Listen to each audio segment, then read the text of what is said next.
Good morning, everybody. The hearing will come to order. Welcome to the Committee on the Budget's hearing regarding wasteful, and bloated bureaucracy. It's a mouthful.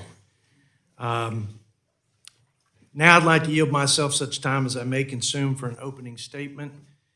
I'm going to try to speak a little just off the cuff here because this is something I've been thinking about for a while and something we've been discussing as a committee for now a few months. We're in a real mess financially. We did a fiscal state of the nation hearing, and I think we all agreed, even though we may not agree on exactly how to address it. We agreed that the financial health of our country is in decline and that the deficit spending and debt trajectory is absolutely and completely unsustainable, and we have to do something about it. I think the debt ceiling proposal that Republicans passed out of the House is a good first step. It's just a step, but it's an important step to getting our fiscal house in order. And it reflects the principles that will be reflected in our budget resolution. Rein in the spending, right-size the bureaucracy, and encourage growth. Get our economy off high center. Get out of this nosedive into recession and get us back on the path to prosperity once again. I've said this to my friend, Mr. Boyle.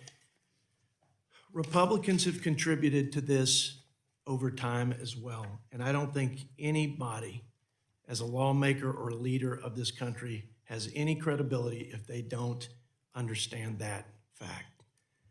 But let me say this, we have never experienced in the history of our country the avalanche of spending like we have seen and witnessed in the last 2 years. $10 trillion of spending, 6 of which has been added to our national debt, all of which has contributed to record inflation, soaring interest rates, an economy that is sliding quickly into recession, and getting us closer, and I don't think anybody knows exactly when. The problem is when you tip over the precipice into a sovereign debt crisis, all bets are off at that point. I mean, we're borrowing $1.5 trillion today as a government, and the gap in funding our government will be $3 trillion if we just keep the policies we have now in 10 years. So if you undermine the currency and our ability to borrow, it looks really bleak. And that's why we have to have a sense of urgency, Democrats and Republicans, to deal with this. And that's why I hope and pray that the president and our colleagues in the Senate and my Democrat friends will come to the table and let's raise the debt ceiling responsibly by allowing our nation to pay its bills, protect the good faith and credit of the United States, but at the same time address this out-of-control spending that has put hardworking American families in a real bind, like a real bind. Think about this. This statistic is startling to me. An average family of 4 is paying $13,000 per year more to purchase the same goods and services they did January 2021. $13,000, over $1,000 a month. 6 out of 10 Americans are living paycheck to paycheck, y'all. 45%, I read this yesterday, Ms. Gressler, 45% of Americans say that if they had an emergency that cost more than $1,000, they can't survive it. We see savings down, we see credit card debt and consumer debt up at the highest levels. This is a crisis. This is a cost of living crisis. It's driven by inflation, and inflation's been driven by, in large part, spending. So I encourage my friends and colleagues on the other side of the aisle, work with us and encourage the president to do what 3 out of 4 Americans expect him to do and all of us to do. 3 out of 4 say the president ought to negotiate fiscal reforms in the debt ceiling. He's done it before. That's the thing, Ralph, he's done it before in 2011. The last major right-sizing of the bureaucracy and the reining in of the spending that was excessive was led by none other than Joe Biden as vice president. And he was proud to do it, as he should have been, and he did it as senator. So this isn't unprecedented. This isn't unusual. In fact, I would say it would be unusual and even irresponsible if we don't do something to pay our bills and rein in the spending at the same time, in a very sensible way, in a very straightforward way. And I believe that's what the Republicans have done in the House by passing the Limit, Save, Grow Act. And now I hope that our colleagues will respond responsibly and in kind.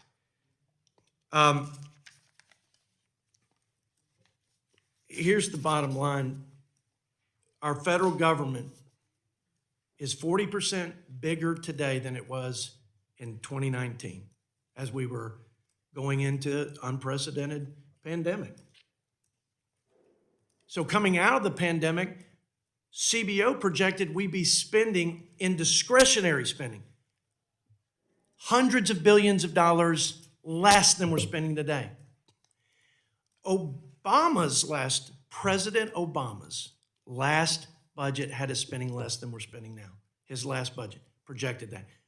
Folks, there's bloat, there's excessive spending, there are programs and policies that need to be repealed. And if we do that, we've got a fighting chance to bring down inflation and to give our children a more hopeful future with respect to our nation's finances. Look, I could go through this list here because I've got a speech, Brendan, but I want to share something with everybody that is just as hot off the press here. CBO gave us a mid-fiscal year report, 7 months into the fiscal year. Here's their report. We are borrowing at 236% higher rate than we did this time, over that time frame rather, last year. That's $400 billion more borrowing this year over the first 7 months than last year. The biggest driver of the spending, or drivers, 40% increase in interest payments. Chuck, our interest payments this year will be $500 billion. We'll triple that with just the current policies. In 10 years, we'll be spending $1.5 trillion in interest payments. Not a single soldier will benefit, not a single senior, not an anti-poverty program, not infrastructure. We get nothing for it. It's up 40%, guys, in the first 7 months of this year over last year. The other driver is 56% or $48 billion in increased spending at the Department of Education because President Biden did what I believe is unconstitutional, certainly an overreach and very reckless, to cancel almost $700 billion of student loans. Basically, having lower income families, many of whom just said, I can't go to college because I can't afford it, basically writing off the debt for upper and middle income folks and increasing inflation with respect to college tuition. So that's a driver. And then, of course, inflation's impacted Medicare's trust fund. It's impacted Social Security Trust Fund. Medicare now is up 15% as a result. That's $61 billion. Social Security spending up 11%. That's $73 billion. We're accelerating this insolvency problem for important senior safety nets. Guys, that came out just 2 days ago. I won't go through the army of IRS agents. I won't go through the excessive and expensive and unnecessary climate policies, hundreds of billions. I won't go through the expansion of healthcare to people who already had healthcare and make hundreds of $500,000 a year. Makes no sense. It's wasteful. It's unnecessary. And I certainly can highlight some of what I would refer to as progressive Democrat or woke earmarks. $3 million for the LGBTQ museum, $2 million to promote dirt bike culture in Baltimore, $1.2 million for Pride Centers in San Diego, $3.6 million for the Michelle Obama Trail in Decatur, Georgia. If the folks in New York want to build an LGBTQ museum, have at it. But the people in Lubbock, Texas ought not to underwrite it. Let's get back to our core function. We are washed in waste, folks.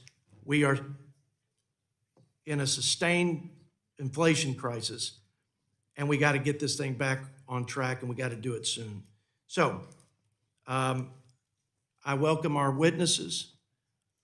Our mission is to restore fiscal sanity in this place and to get our house in order and to make sure that our country's future is not bleak as it is today, but bright, because we're doing what every American's doing, tightening our belts, changing our spending habits, and paying our bills.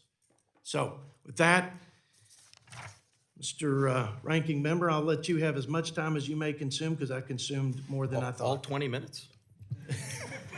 10. I'll give you half of what I took. I am kidding. Mr. Chairman, in all seriousness, though, I have to say at first I'm disappointed. You only used the word woke twice. I had bet the over because I know how much my Republican friends love using the word woke. If we had $1 for every time they use the word, we'd be able to pay off the national debt. Still to this day, I have no idea what exactly the word means, and I can't say I'm terribly interested in finding out. I'm more interested kind of in responding, though, to the chairman's principled viewpoint on where this economy is, and I couldn't disagree more. And here's why.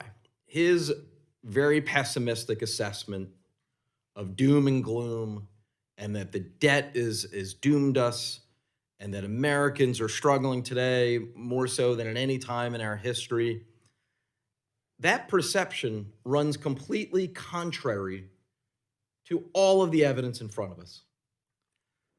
Right now in America, we have lower unemployment than at any time in my lifetime, and I'm 46. You have to go back 55 years till the last time we had an unemployment rate this low. He brought up inflation, which has been a challenge. The good news is, as the data showed yesterday, 8 consecutive months, inflation has dropped. Inflation, which of course was caused worldwide coming out of the pandemic, inflation is lower in the US than the UK, Germany, France, most of our peer countries, and the average of OECD countries. We are such a marvel, as I pointed out when we had a good, vigorous debate on the House floor last session week over the DOA Act. The Economist magazine just a couple weeks ago devoted their entire cover and a leading article to just attempting to explain the marvel of the American economy. It is brought up to me by colleagues of ours who serve in other Western parliaments, some of our respective NATO countries, attempting to figure out why it is that the US growth rate is better than our Western peers. Our unemployment rate is better. Our inflation rate is lower. Now, do we have real challenges still? Absolutely. I come from blue-collar Philadelphia. I am well aware of the challenges that ordinary Americans face We help people in our constituent service offices every day with real challenges. But the way to help them is not to pass a bill, as the House of Representatives did 2 weeks ago, that according to Moody's would lead to 800,000 fewer jobs by the end of next year and a greater likelihood of a recession. Again, quoting from Moody's report. That is not the way to go. The way to go is not to threaten the full faith and credit of the United States. We have raised the debt ceiling 103 times since 1940, the majority of which were under Republican presidents. We voted, including myself, 3 times under the most recent Republican president. And do you know that in those 3 debt ceiling increases, 2 of the 3 did not cut spending, they increased spending in that very vote. So we cannot suddenly change our views on this based on the political party of the occupant of 1600 Pennsylvania Avenue. That is unfair to the American people and risks our economic growth. The kind of things that were in that DOA bill that I hope we'll have a real discussion about today would have devastating consequences. And by the way, while we had, I thought, a very good, vigorous debate and discussion on the House floor 2 weeks ago that always stayed on message and there was no invective from either side, and I appreciate the Budget Committee members on both sides who participated. That said, what about regular order? We should have had a hearing on that bill in this committee before it went straight to the floor. I tend to remember swearing-in day taking a whole week and my wife and daughter missing my actual swearing in because they had to head home because it took place after midnight, Friday night into Saturday morning. And that one of the big topics was supposed to be a desire to return to committee work in regular order before things were rushed to the floor. Unfortunately, that did not happen. So I hope today, 2 weeks late, we can take this opportunity to have essentially the committee hearing on the bill that passed 2 weeks ago, even though it is clear that that bill will be DOA in the Senate. Nonetheless, what's in it reveals the priorities of those who wrote it. And we have to ensure that the devastating consequences that would result if that bill were to ever to become law, we have to make sure that those consequences are known to the American people. So with that, despite you generously offering me more time, I did use 5.5 minutes. I will yield there. Look forward to hearing from the witnesses as well as our colleagues. Thank you. I thank my good friend from Pennsylvania. In the interest of time, if any other members have opening statements, I would ask that you submit it for the record. I will hold the record open to the end of the day to accommodate those members who may not yet have prepared written statements. Once again, I'd like to welcome our witnesses this morning. And today we'll hear from Ms. Gressler, Rachel Gressler, Senior Research Fellow on Budget and Entitlements at the Heritage Foundation, Mr. Myron Ebel, Director of the Center for Energy and Environment at the Competitive Enterprise Institute, Ms. Paige Augustine. Did I get it right? Ms. Paige Augustine, who is the Policy Director at the Center for Renewing America, and then Mr. Indivar Dattagupta. For West Texan, you're not going to get any better than that. We welcome you. Mr. Dattagupta is President and Executive Director of the Center for Law and Social Policy, and we're honored that you would take time out of your busy lives to share your insights with us. Committee has received your written statements. They'll be made part of the formal hearing record. You will each have 5 minutes to deliver your oral remarks, and I now yield 5 minutes to Ms. Gressler. Thank you for the opportunity to be here today. My name is Rachel Gressler. I'm a Senior Research Fellow in Economics, Budget, and Entitlements at the Heritage Foundation. My remarks today are mine and don't necessarily represent those of the Heritage Foundation. So paying the correct amount of taxes to the federal government is not optional. The IRS now has an extra $80 billion to make sure that Americans are properly paying their taxes. Meanwhile, the federal government spent $245 billion of taxpayers' money last year, that is $1,800 per household, on improper payments. But instead of increased audits, most government programs get rewarded with bigger budgets. This double standard should not exist. Last year, 1 out of every 6 Medicaid dollars and 1 out of every 4 CHIP dollars represented an improper payment. That's enough to purchase health insurance for 15 million individuals. In the earned income tax credit, 1 out of every $3 was an improper payment. What that means is that for the government to properly transfer $1 to an individual, they have to take $1.46 from somebody else. I estimated that more than 40% of the pandemic unemployment insurance benefits, that's $357 billion in total, went to individuals who were not unemployed. And while the media did pick up on international crime rings, even Chinese state-sponsored hackers stealing Americans' identities and taxpayers' money, there's little attention and zero consequences to government programs that regularly squander taxpayers' dollars. Any solution to reducing improper payments will require both verifying identity and eligibility and imposing accountability, and that includes consequences. Most improper payments come from failure to verify that people are who they say they are and that they're eligible for the benefits that they claim. According to this year's GAO report, 59% of improper payments were the result of agencies' failures to obtain the data needed to verify payments. Another 25% was the result of non-existent or inaccessible data. So better data is crucial, but it will be meaningless if agencies aren't held accountable when they fail to steward taxpayers' dollars. For example, federal agencies already are required to use the Do Not Pay database. But what they do is they ping that database, they send out the payments, and then afterwards, they get the results from that database when the money has already gone out the door. To improve integrity and accountability across government programs, I propose the creation of a Taxpayer Integrity Office, or a TIO, within the Treasury Department. And that TIO should have 5 responsibilities. 1, improving eligibility and ID verification. 2, strengthening information sharing across government.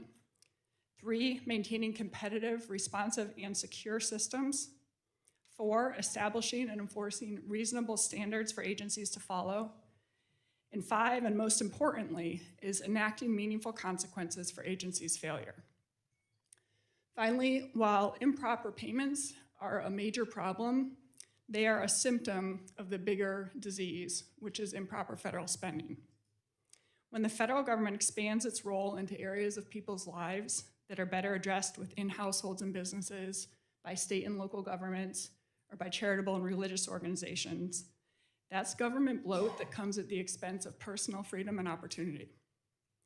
The federal government spent $4.2 trillion last year on transfer payments. That's over $32,000 per household. It's also 9 out of every $10 the federal government collected, and 2 out of every $3 the federal government spent. Bigger government means even bigger improper payments. As this chart will show, federal payments have increased at 3 times the rate of GDP. That's the middle yellow line there. Improper payments have increased at 4.5 times the rate of GDP since 2005. At these current rates, improper payments plus interest costs could total $4 trillion over the next 10 years. Constantly expanding entitlement programs without any consideration of what they will cost is unsustainable, and taking people's money and requiring them to jump through bureaucratic hoops to get things that the government thinks they need makes it harder for ordinary Americans to earn a living and to pursue what is best for them as their families. So to reduce improper federal spending and empower people instead of bureaucrats, policymakers should replace tax credits with lower overall tax rates, enact universal savings accounts to make it simpler and more accessible to save, reject new entitlement programs, and reform existing ones. Thank you. Thank you, Mrs. Gressler. Now we will yield 5 minutes to Mr. Ebel. Thank you, Mr. Chairman and Ranking Member Boyle, for inviting me to testify today. My name is Myron Ebel, and I am Director of the Center for Energy and Environment at the Competitive Enterprise Institute. we concentrate on regulatory issues from a free market perspective. And so our work is endless.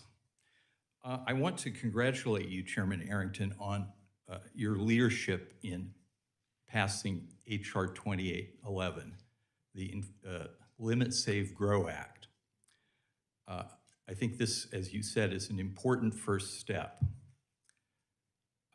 And I think it puts the forces of fiscal sanity on the offensive in Washington for the first time in a long time. I want to just say that I believe, and I say this in my written testimony, that the most important part of the spending cuts that you have is repeal of Senator Manchin's so-called Inflation Reduction Act, particularly the energy subsidies, which are huge. This is not only wasteful spending of money that the federal government does not have. It's not only handouts to special corporate interests. Subsidies distort markets, and that's why CEI opposes all mandates and subsidies in the energy sector. I think we oppose all mandates and subsidies, but I may be going too far. But there's one thing about most subsidies, conventional subsidies, they actually lower the cost of the product or service that's being subsidized. So for example, if Mexico subsidizes tortillas so that poor people can get enough to eat, that will lower the cost of tortillas. The perverseness of the energy subsidies is that they have the effect of lowering the cost of one particular product or contributor in the energy sector while actually raising total costs. This is perverse. So we subsidize corporate interests to build huge wind factories and solar factories. That lowers the cost of wind and solar, but it actually raises the price of electricity. We see this throughout the world. Germany has gone the furthest. They have the world's highest electric rates, maybe Denmark, but they've gone just as far. The consequence of this is even worse than raising the cost of electricity. The massive misinvestment in wind and solar and other handouts, but I don't have time to go into all of them. The cost is also that it's destroying our energy infrastructure. How is that so? Well, massive misinvestment in wind and solar, there has consequently been massive underinvestment in conventional dispatchable sources. And let me use the example of Texas rather than California, which is usually we point to California. But let me talk about Texas for a moment. In 1999, Ken Lay of Enron convinced Governor George W. Bush to support a renewable electricity standard for Texas. Since that time, to take advantage of the subsidies, since that time, Texas has had massive overinvestment, misinvestment in wind, massive closures of coal-fired power plants, massive underinvestment in dispatchable gas plants, and now the Texas legislature and the governor are trying to figure out what to do about it because Texas faces a reliability crisis. And the answer that many people in the legislature seem to be coming up with is, well, we'll keep taking the wind and solar subsidies and we'll now subsidize gas plants. This is crazy. The other thing I'd just like to close with is, it took 150 years to build the electric infrastructure. It took 150 years to build the oil infrastructure. And President Biden claims that we're going to transform it in a so-called clean energy transition in a decade. This is impossible. This is a train wreck. Thank you. Thank you, Mr. Ebel. And now we will yield 5 minutes to Ms. Augustin. Chairman Arrington and Ranking Member Boyle, members of the committee, thank you for inviting me here today. Late last year, the Center for Renewing America released a proposed budget that sought to provide a strategic vision, indelibly linking the efforts for getting our nation's finances in order with removing the menace of woke and weaponized bureaucracy, which is aimed squarely at the American people. The main thing I hope to leave with you today is a conviction that the woke enterprise is in fact a cultural revolution bent on destroying America. The federal government is now a main distribution channel of it, and if you do not act soon, we will not have a country left. So first, what does woke mean? Historically, woke meant being aware of racial injustices. However, decades later, woke is now identity-based neo-Marxism, and its goal is to destroy American society. The woke adopt the view that our society is structured to oppress the marginalized and that differences between groups are attributable to this systemic oppression. The required solution is to abolish those oppressive norms in the name of equity, that is, equal outcomes regardless of merit. In sum, the woke stoke division among Americans based on identity in order to tear down the republic, eliminate capitalism, marginalize religion, and rupture the nuclear family. As I mentioned, our budget proposal took an in-depth look at each department and found that the federal bureaucracy is a significant funder of this woke cultural revolution. It is the framework by which the bureaucracy operates. It is how it structures its programs and makes funding decisions and what trainings and guidelines it adopts. And because the bureaucracy is so big and spends trillions of dollars, private businesses are happily coerced into the same mission. Just a small sample of what we found in health and education and foreign aid. The Department of Health and Human Services and the National Institutes of Health actively push so-called gender-affirming care, which is cross-sex hormones and surgical mutilation, even for minors. NIH funds human fetal tissue harvesting from aborted babies for medical research. And CDC spent nearly $6 billion to address so-called COVID health disparities through the lens of health equity. 25 states allow Medicaid to pay for chemical castration via hormone therapy, and 23 states pay for irreversible and mutilating genital surgery. And the Biden administration's Section 1557 rule would require all insurance to cover chemical castration and sex change surgeries or be deemed discriminatory. Federal grants often have a specific woke purpose, but they also serve as a taxpayer-funded lifeline to civil institutions committed to spreading the woke dogma. The University of Maryland Medical System performs gender transition surgeries on boys and girls at the earliest onset of puberty as young as 9 and 10 years old, and received a $3.5 million grant to increase mental health and advance gender-affirming care. Or take $4.7 million in a CDC grant to the National Minority AIDS Council for training and technical assistance. That organization engages in pro-Black Lives Matter activism and promotes radical gender theory. 3 CDC grants totaling $8 million went to Access Matters, which is based in Philadelphia, for so-called family health care. That organization says its abortion services are provided through the lens of equity, which means explicitly pushing abortion on vulnerable minority populations. The Department of Education, often under the guise of culturally responsive learning and social emotional learning, is an active adversary of parents and citizens concerned about the inherent race essentialism of CRT and gender theory. Through its Equity Assistance Centers, it trains teachers to incorporate critical race theory and gender transition of children without parental knowledge. It also provided more than $60 million through its SEED program to morph teachers into essentially progressive activists. The department's cultural learning was featured in its K-12 history and civics education competitive grant program, which reminds applicants that America is systemically racist and emphasized both Ibrahim Kendi's How to Be an Anti-Racist and the factually challenged 1619 project. Lastly, at least for this testimony, the State Department's diplomatic programs remain geared toward exporting woke ideology abroad.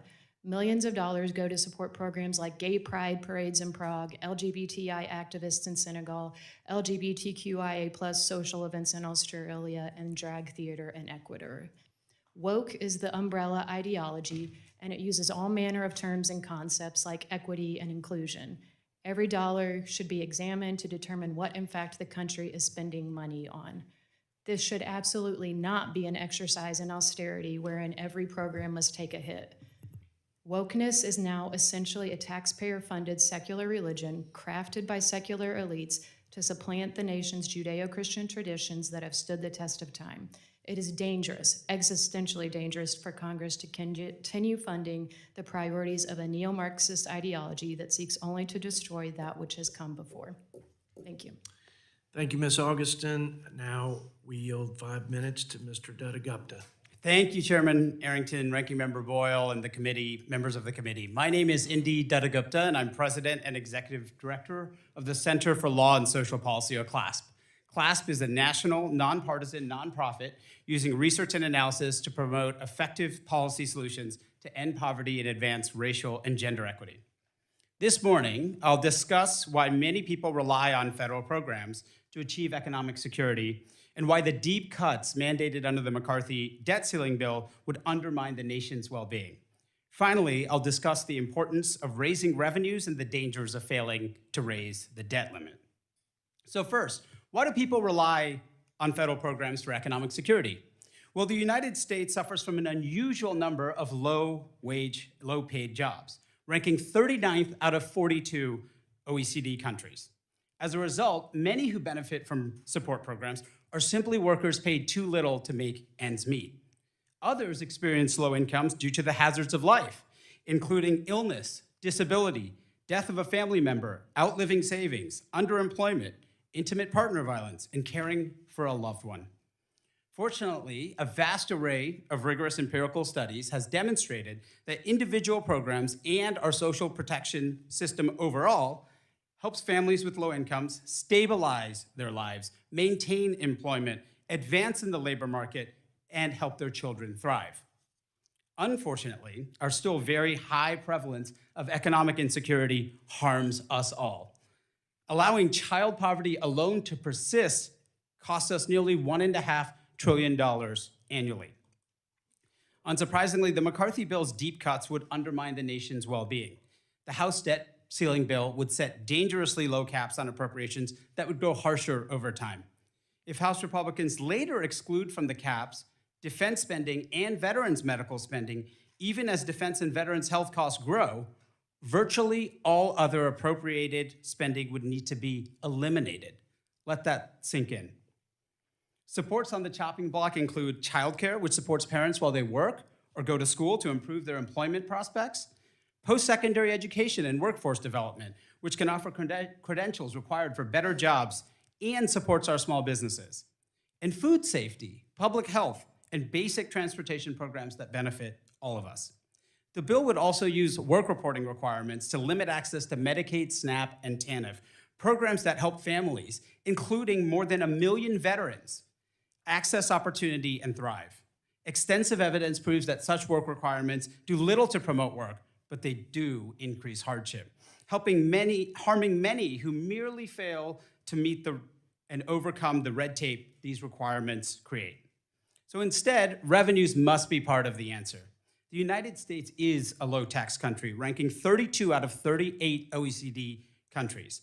And tax cuts have actually propelled us to our current debt levels. The Bush tax cuts, their extensions, and the Trump tax cuts alone are responsible for most of the increase in the ratio of debt to economic output since 2001, and more than 90% of the increase if we exclude the cost of combating COVID-19 and the prior recession. Yet the McCarthy bill would reduce revenues by cutting the IRS budget and making it harder to collect taxes owed by the wealthy and corporations. We face serious dangers if we fail to raise our arbitrary debt limit. A default could spark a financial crisis, causing millions of job losses and decimating retirement savings. It would make borrowing more expensive and reduce families' abilities to build wealth through home ownership, through education, or through entrepreneurship. Millions of people would immediately feel the impact of a stop in government spending through delays in Social Security, veterans' disability payments, and more. A recession, which the proposed cuts could trigger, would harm everyone, particularly workers paid the lowest wages, young people, and communities of color, many of whom are among the last hired and first fired. The House-passed bill is an ideological wish list that would also wreck our economy. Congress should not pass any deal that increases hardship, never mind one that asks struggling families to foot the bill so the richest corporations and households can evade their taxes. Instead, Congress should raise the debt ceiling on its own now and get to the work of investing in our families and communities, which make our nation strong. Thank you. I thank Mr. Dattagupta and all of our witnesses. We're going to go into the question and answer session. I want to start by yielding myself 5 minutes, and I'm going to focus on the economic policies and consequences side of this discussion. Mr. Ebel, my colleagues may have a different view of the economy and the path we're on and the projections that we've received from nonpartisan groups like CBO. I believe things are really bad, and I think they're going to get a lot worse if we don't change. GDP is at 1.1% in this first quarter. It's down from the last quarterly report, which was down from the last quarterly report because of interest rates. And interest rates are coming at us in hikes that we haven't experienced in a while because of inflation. Labor participation rates are low, et cetera, et cetera. But you talked about regulations. That's one that I don't think, that's a side of policies and economic impact that I don't think we quantify enough or discuss enough, the deleterious effects on our economy. $400 billion is what I understand, sir. $400 billion in additional regulatory cost in 2 years from this administration.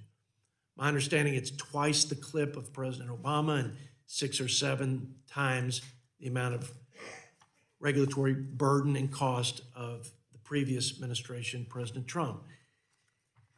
What do you say about over-regulating and its adverse impacts on us at this point, coming out of a recession and having the prospect of growth and jobs and higher wages and all the good things that come with that?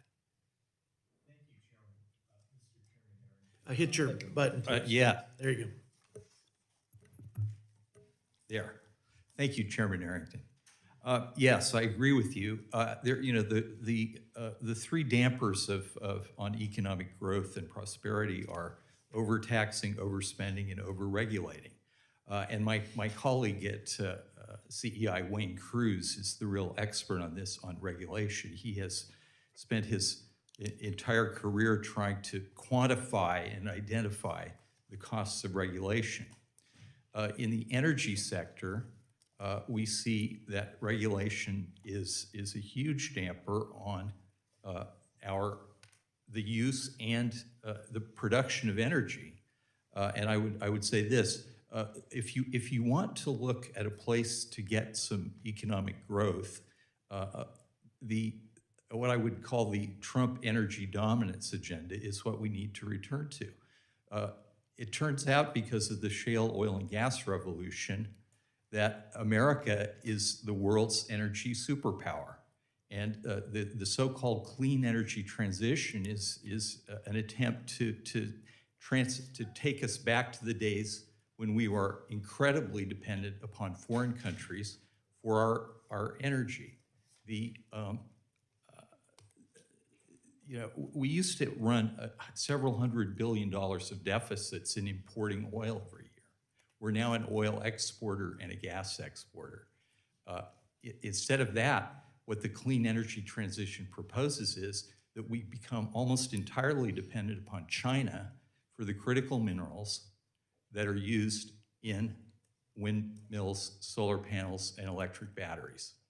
So this is, we're going in the wrong direction right now. I think your bill is a good step moving us back in the right direction. Let me follow on that comment about wind and solar. My district actually produces more wind than any district in America, by the way, but we also sit on top of the Permian Basin.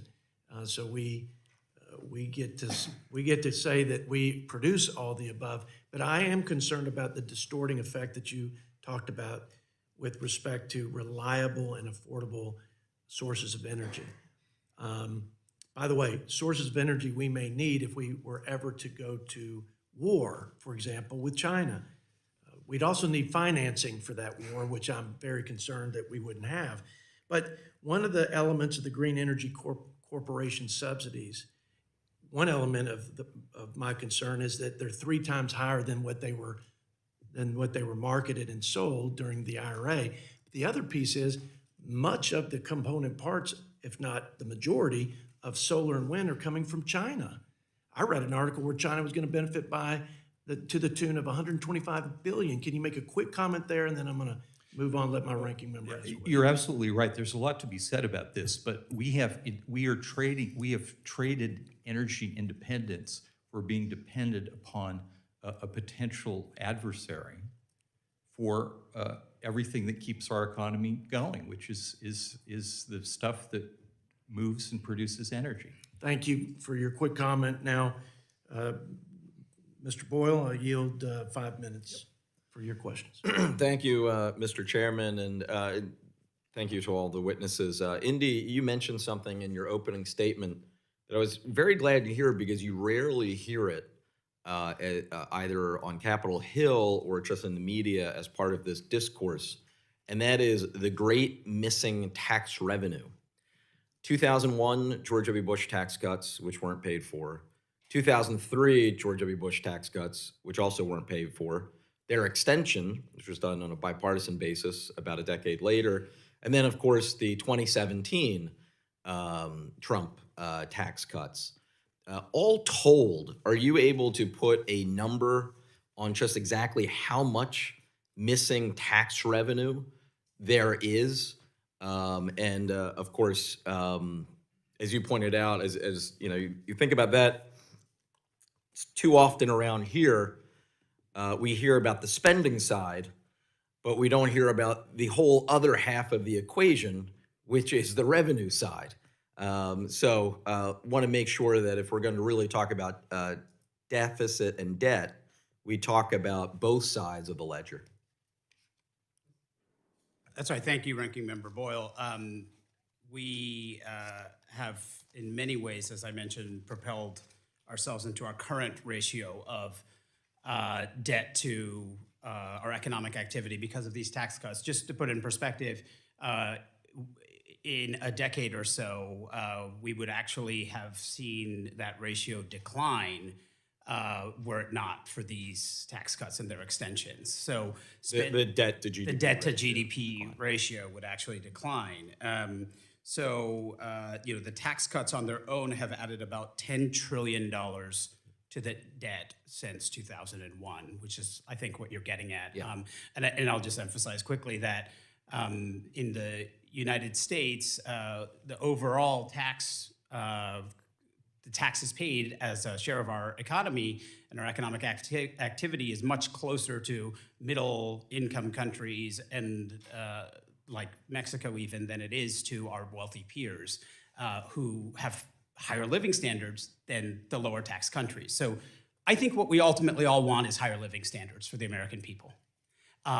And if anything, our low taxes are getting in the way of that here. We're not trying to reduce people's ability to have those high living standards. We want to reduce the cost of living that they face. And this is before we even look at the disproportionate impact of those tax cuts in terms of where most of that money was going.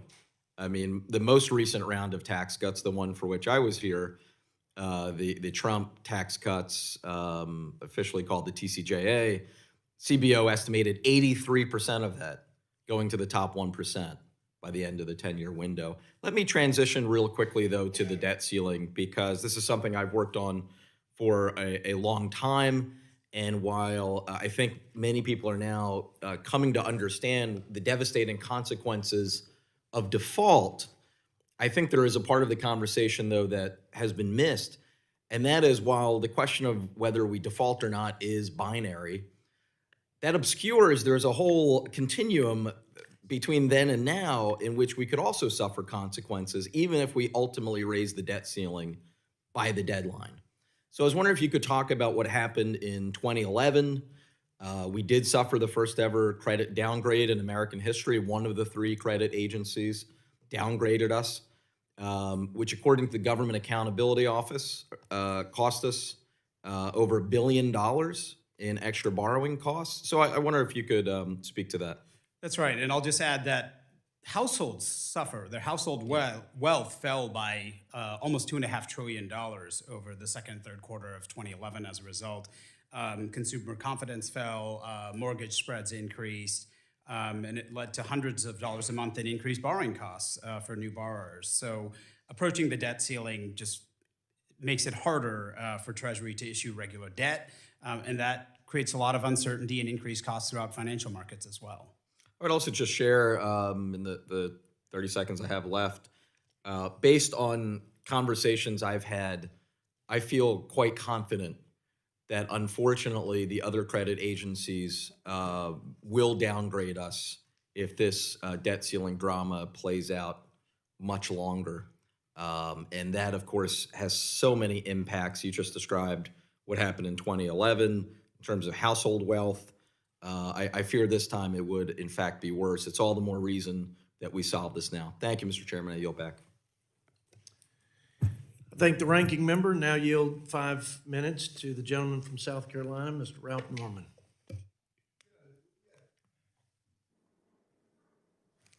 We got two different worlds up here. We really do. We're diametrically opposed in our viewpoint, in our thinking. Congressman Boyle, you mentioned about regular order on the border bill and on the bill we put up to the Senate to cut rein in spending. It didn't go through regular order. I was one of the 20 that objected to bills we held out until things do go through regular order. Reason these two bills didn't, on the spending bill that we presented to the Senate, this administration has not cut $1. He's made his thoughts known. No cuts, clean debt ceiling raise, which is insane. A lemonade stand run by a 12-year-old can find cuts, at least $1. This administration doesn't. What does his budget do? Biden's budget, $2 billion more, just a few, to increase regulations of the firearms industry. $512 million to provide money for abortion services to the Department of Health and Human Services. $3 billion for, quote, marginalized communities to promote advanced gender equity and equality. It goes on and on. So that's why the two bills didn't go through on the border bill. There's no reason to have a debate. This administration is opening the doors to every country in the world to come into the United States, which has never been done. And the sad part about it, when the cities start hollering like New York did, that they're out of money, they're going to come to the federal government. Guess what? The federal government has no money to spend. Mr. Dudagupta, I heard your comments, which really were amazing, that you would make the statements that you've made. Just raise the debt ceiling. Corporations need to pay more tax. Have you ever run a small business? I run a small nonprofit. Nonprofit. Have you ever had a business where you had to hire employees? That's what I do.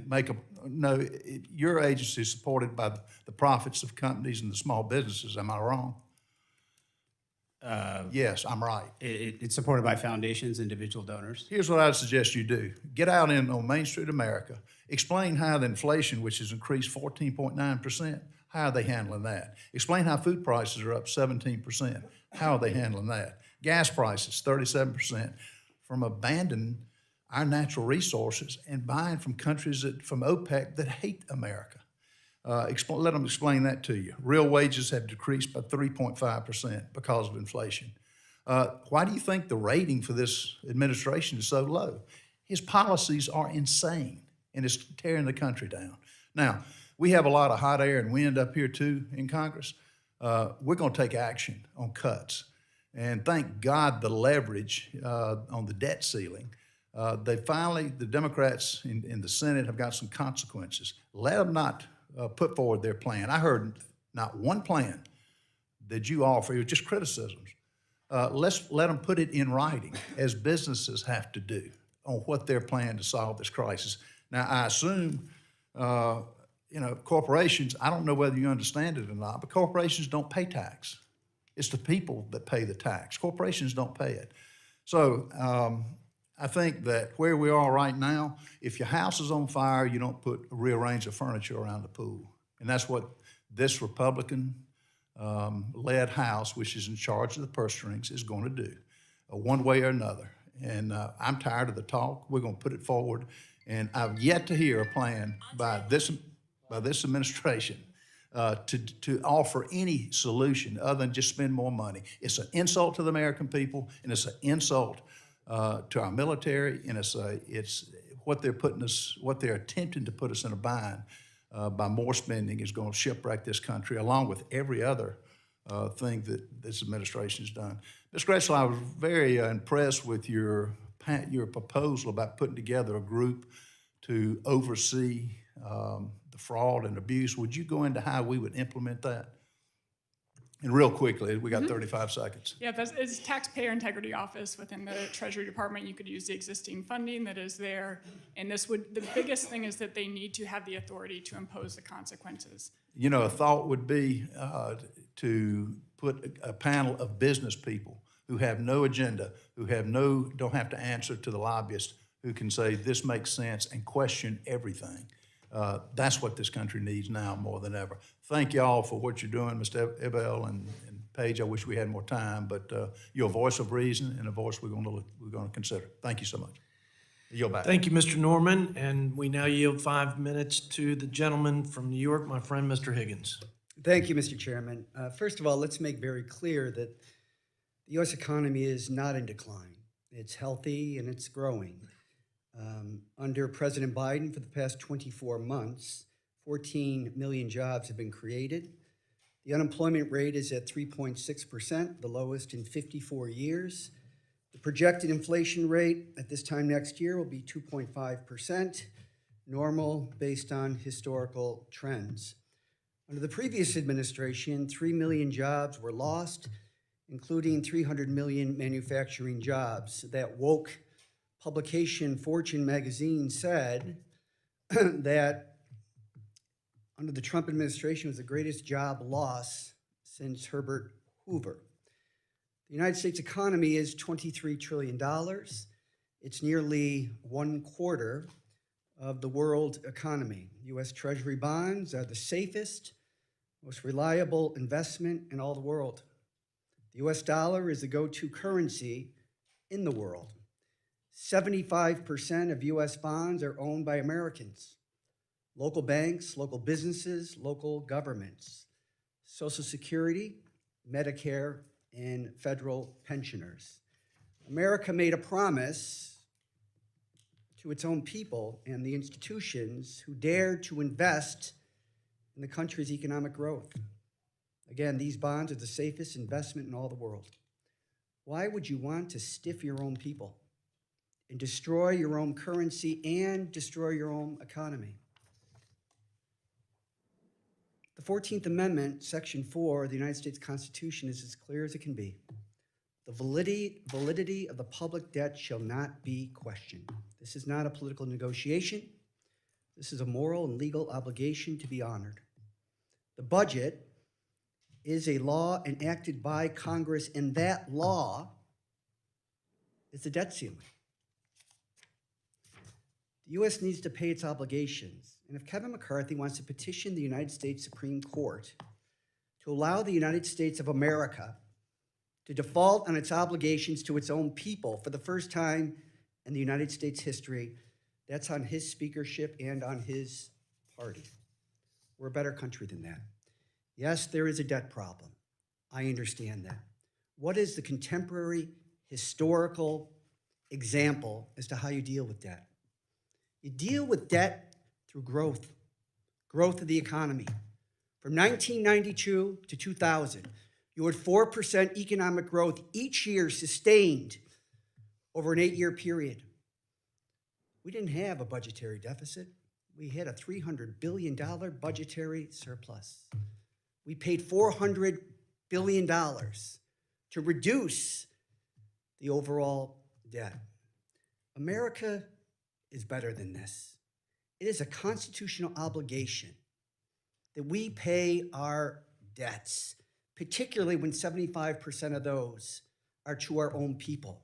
When there is financial crisis in the nation, when there is financial crisis in the world, American debt and the investment in it is referred to as a flight to safety because it's a safe, sound economic investment.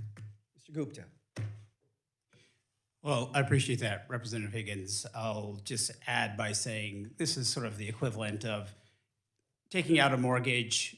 The bank knows you can pay for it, believes you can pay for it, is happy to give you the mortgage, and you come to them and you say, you know, I have a side agreement with my family that I'm just not going to pay.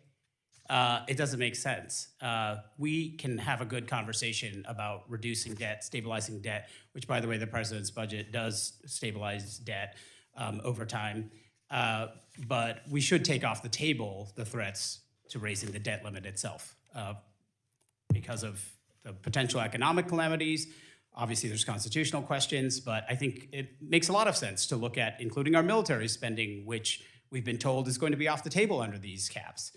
So we're looking at, instead, a very small slice of spending, mostly non-defense discretionary spending, and the biggest chunk of that is veterans' medical care, and that's being taken off the table from what we've heard as well. So that's a different conversation. But the U.S. economy, I want to note, has grown, and people are working. We actually have the highest employment to population ratio, which is now above the prior peak, on record except for the late 90s and 2000, when we also had a booming economy. I yield back. Thank you, Mr. Higgins. We now yield 5 minutes to the gentleman from California, my friend, Mr. McClintock. Well, thank you, Mr. Chairman. First of all, I agree with Mr. Higgins, which is why Republicans just voted to raise the debt limit by $1.5 trillion. But I remind him that if your family's spending itself into debt and you need to ask the bank for an increase in your credit card limit, you damn well better have a serious discussion about what's gotten you into this mess and make a plan to get out of that mess. That's what the Republican bill does. If the Democrats don't like it, they can strip all of the measures out in the Senate and send it back to us, and then it goes to conference and we have discussion, that family discussion. That's what this whole Capitol building is all about, discussing our differences and reaching a common direction on behalf of the American people.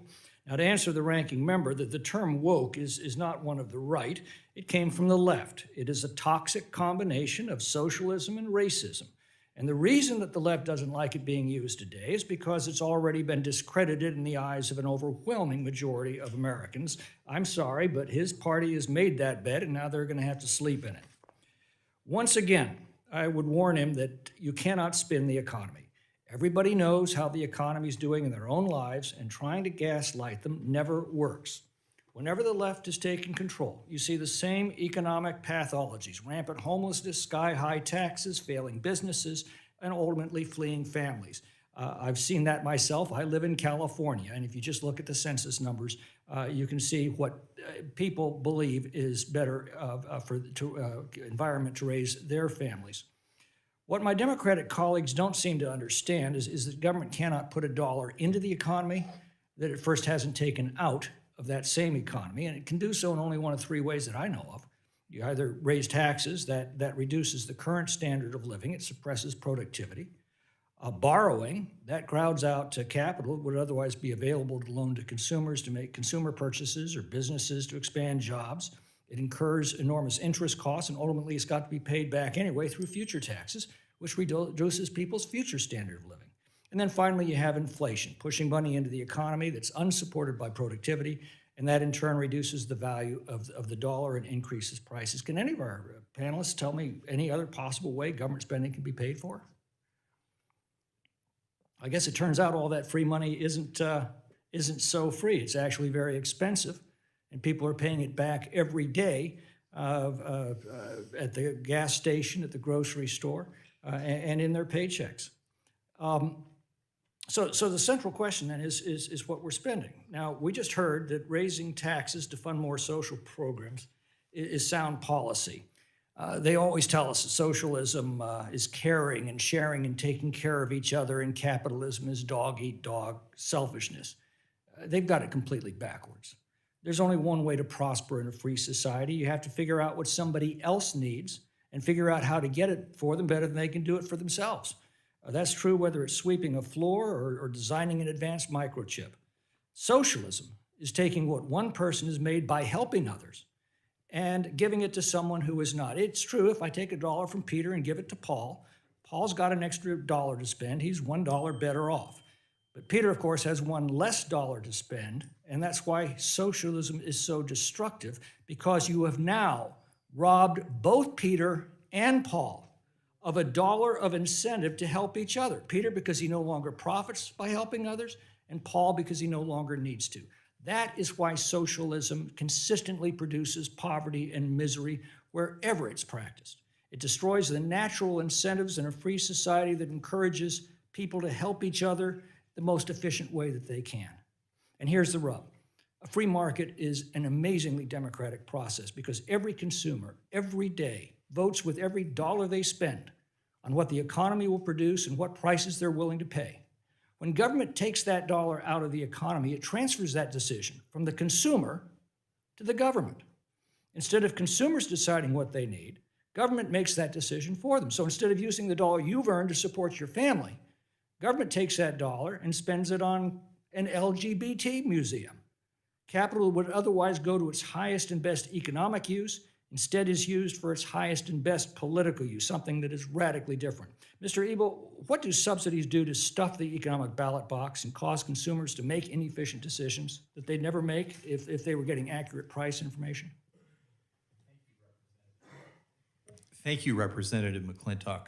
That was an outstanding summary of how the economy works and what's wrong with government intervention and government taking taxes and spending it on things that don't create wealth.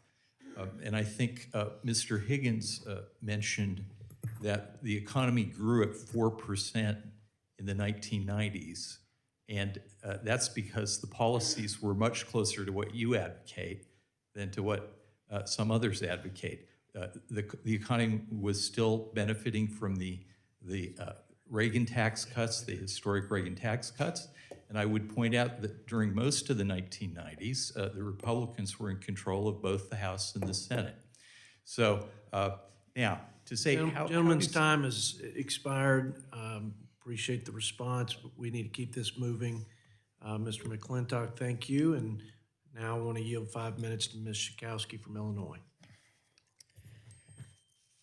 Thank you, Mr. Chairman. Well, I'm going to actually try and get a better understanding of woke, a word that actually I have never used in a sentence myself. But although I hear it a lot out there and heard it today, and unfortunately, I think it was also in the name of this hearing.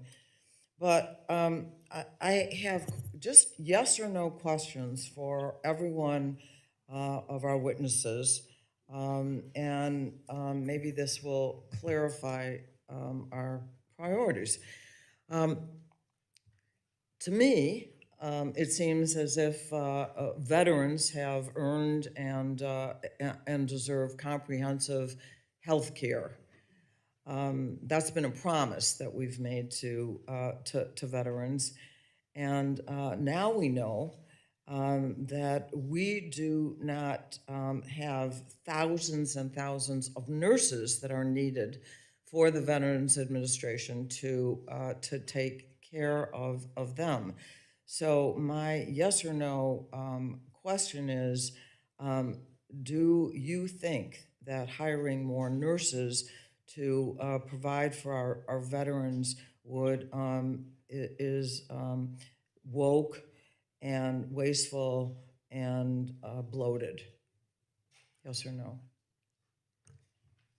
I can start and just say that I think that there need to be more nurses hired. One thing you could do first is to just not allow nurses who work at the Veterans Association to work for their unions instead of treating veterans. So do you think that we should hire more nurses? I understand that you have qualifications to make sure that we... First, you should use the nurses you have to treat veterans instead of to work for unions. Can we go down the line? It's not my issue area. Thank you. Not necessarily. Not at all.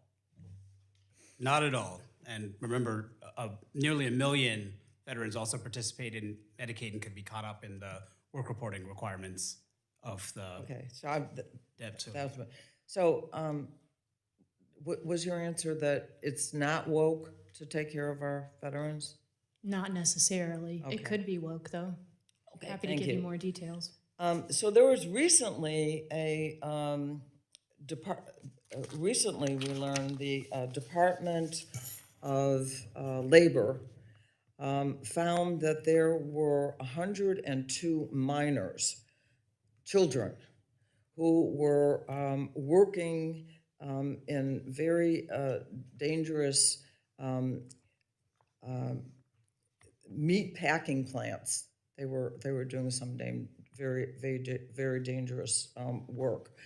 So my question is, do you think that it is woke or wasteful to allow the Department of Agriculture and the Department of Labor to actually make sure and spend money to be able to make sure that we aren't having children that are working, some as young as 13, in dangerous workplaces? Yes or no? No, I think that those laws need to be pursued to protect children, but also the border laws need to be enforced because a lot of those were stolen identities.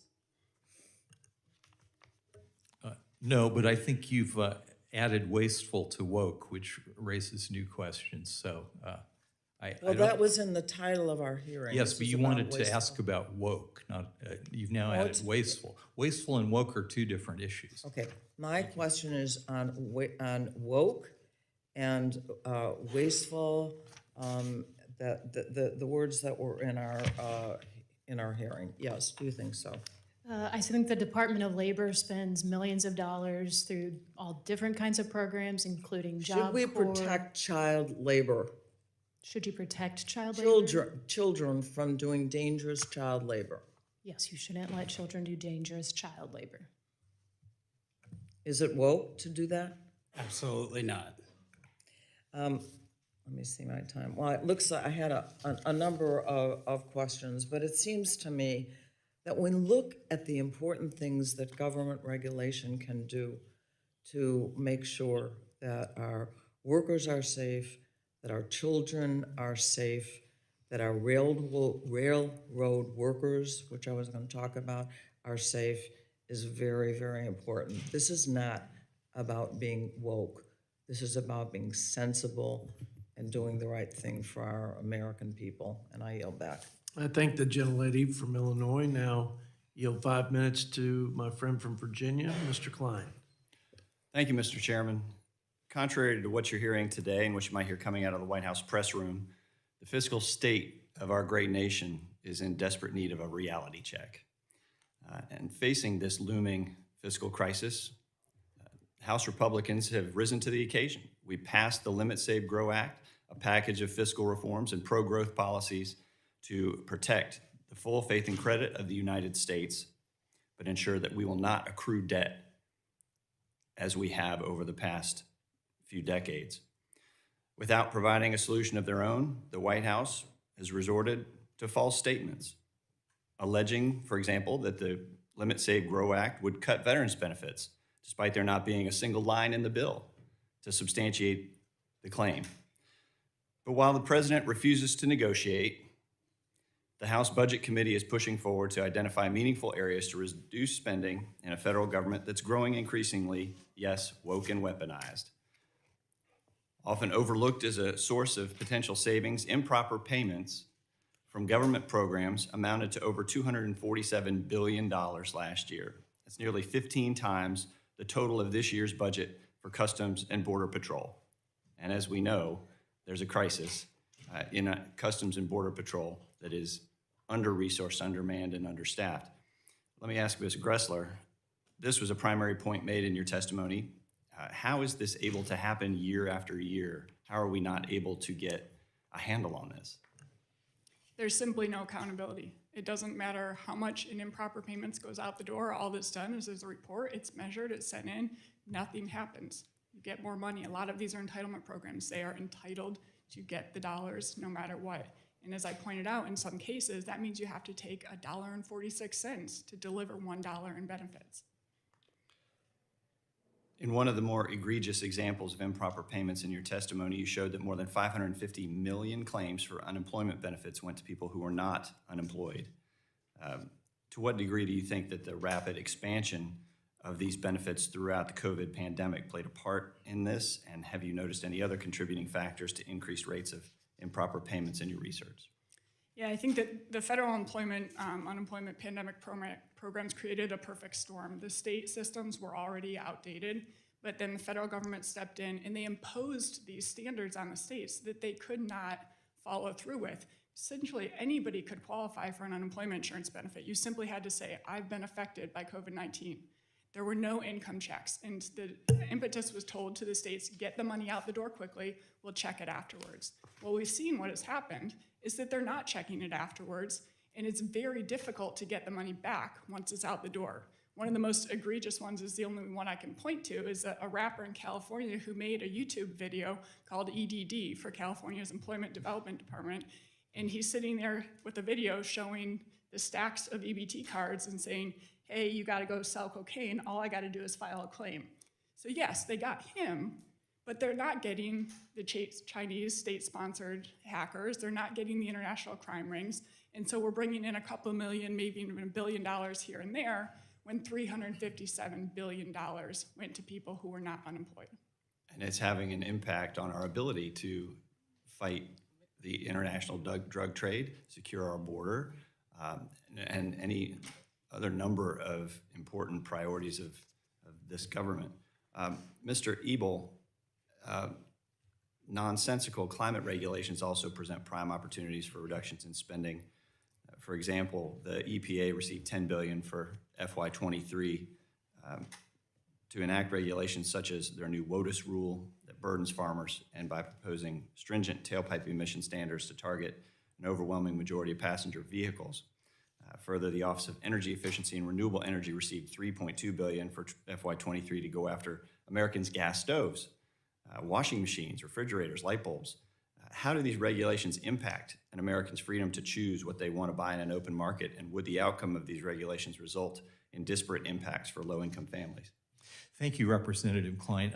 I think you've raised a very important issue that deserves its own hearing. And I hope that you will be putting some riders in appropriations bills in your other committee assignment.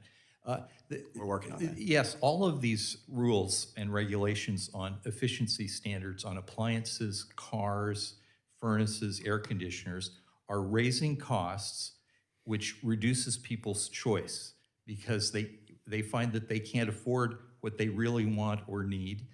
When without the regulation, they would be able to afford it. So choice is a huge issue here, and I think the American people are getting fed up with all of the gas stove. The gas stoves hit a nerve, but so some years ago, Mr. Burgess knows, some years ago, so did the incandescent light bulb ban. So this has been going on a long time, and there's a lot of work to do here. Thank you. Thank you, Mr. Klein. I now yield 5 minutes to the gentleman from Oregon, Mr. Blumenauer. Thank you, Mr. Chairman. I'd like, if I could, Ms. Gressler, back in the old days, when Paul Ryan and I were on the Budget Committee, Heritage was very helpful in working with us, crafting some proposals to limit unnecessary agricultural subsidies. Is there still some interest in Heritage in exploring opportunities to save money there? Absolutely. You know, a lot of our crop insurance subsidies are going to some of the wealthiest farmers. I think 10% go to the top 1% of farmers who have an average gross income of $1.5 million per year. Across the board, these subsidies are distorting the market, but absolutely you could put some income limits on those. And I'd also like to point out that a lot of those subsidies are going to farmers who are producing things 70% are to corn, soybean, and wheat, and not to the more nutritious foods. Thank you. I appreciate I don't always agree 100% with the Heritage Foundation, but I really appreciate the intellectual honesty dealing with unnecessary subsidization. And some of these, as you point out, actually go to foreign companies. It's an area, Mr. Chairman, that I would hope that this committee could actually, when we get down to actually working on solutions, I hope this is an area that we can work across the aisle with a wide variety of philosophical positions that where the facts will lead us and save substantial money. And if we're worried, but some people are talking about limiting access to nutrition by having greater limitations. I had pointed out to this committee that there are almost 20,000 farmers who have received an average of $1 million a year on subsidies for 37 consecutive years. I think it's easier for us to deal with that than just going on simply piling on regulations on poor people. I appreciate Mr. Norman talking about two worlds. Sometimes it's a little jarring if you just listen to what goes on here. We are in two different worlds. Unfortunately, the world of our economy and our finance is a little more reality-based. And they will punish us, and already have, if we're going to be reckless with dealing with our responsibilities.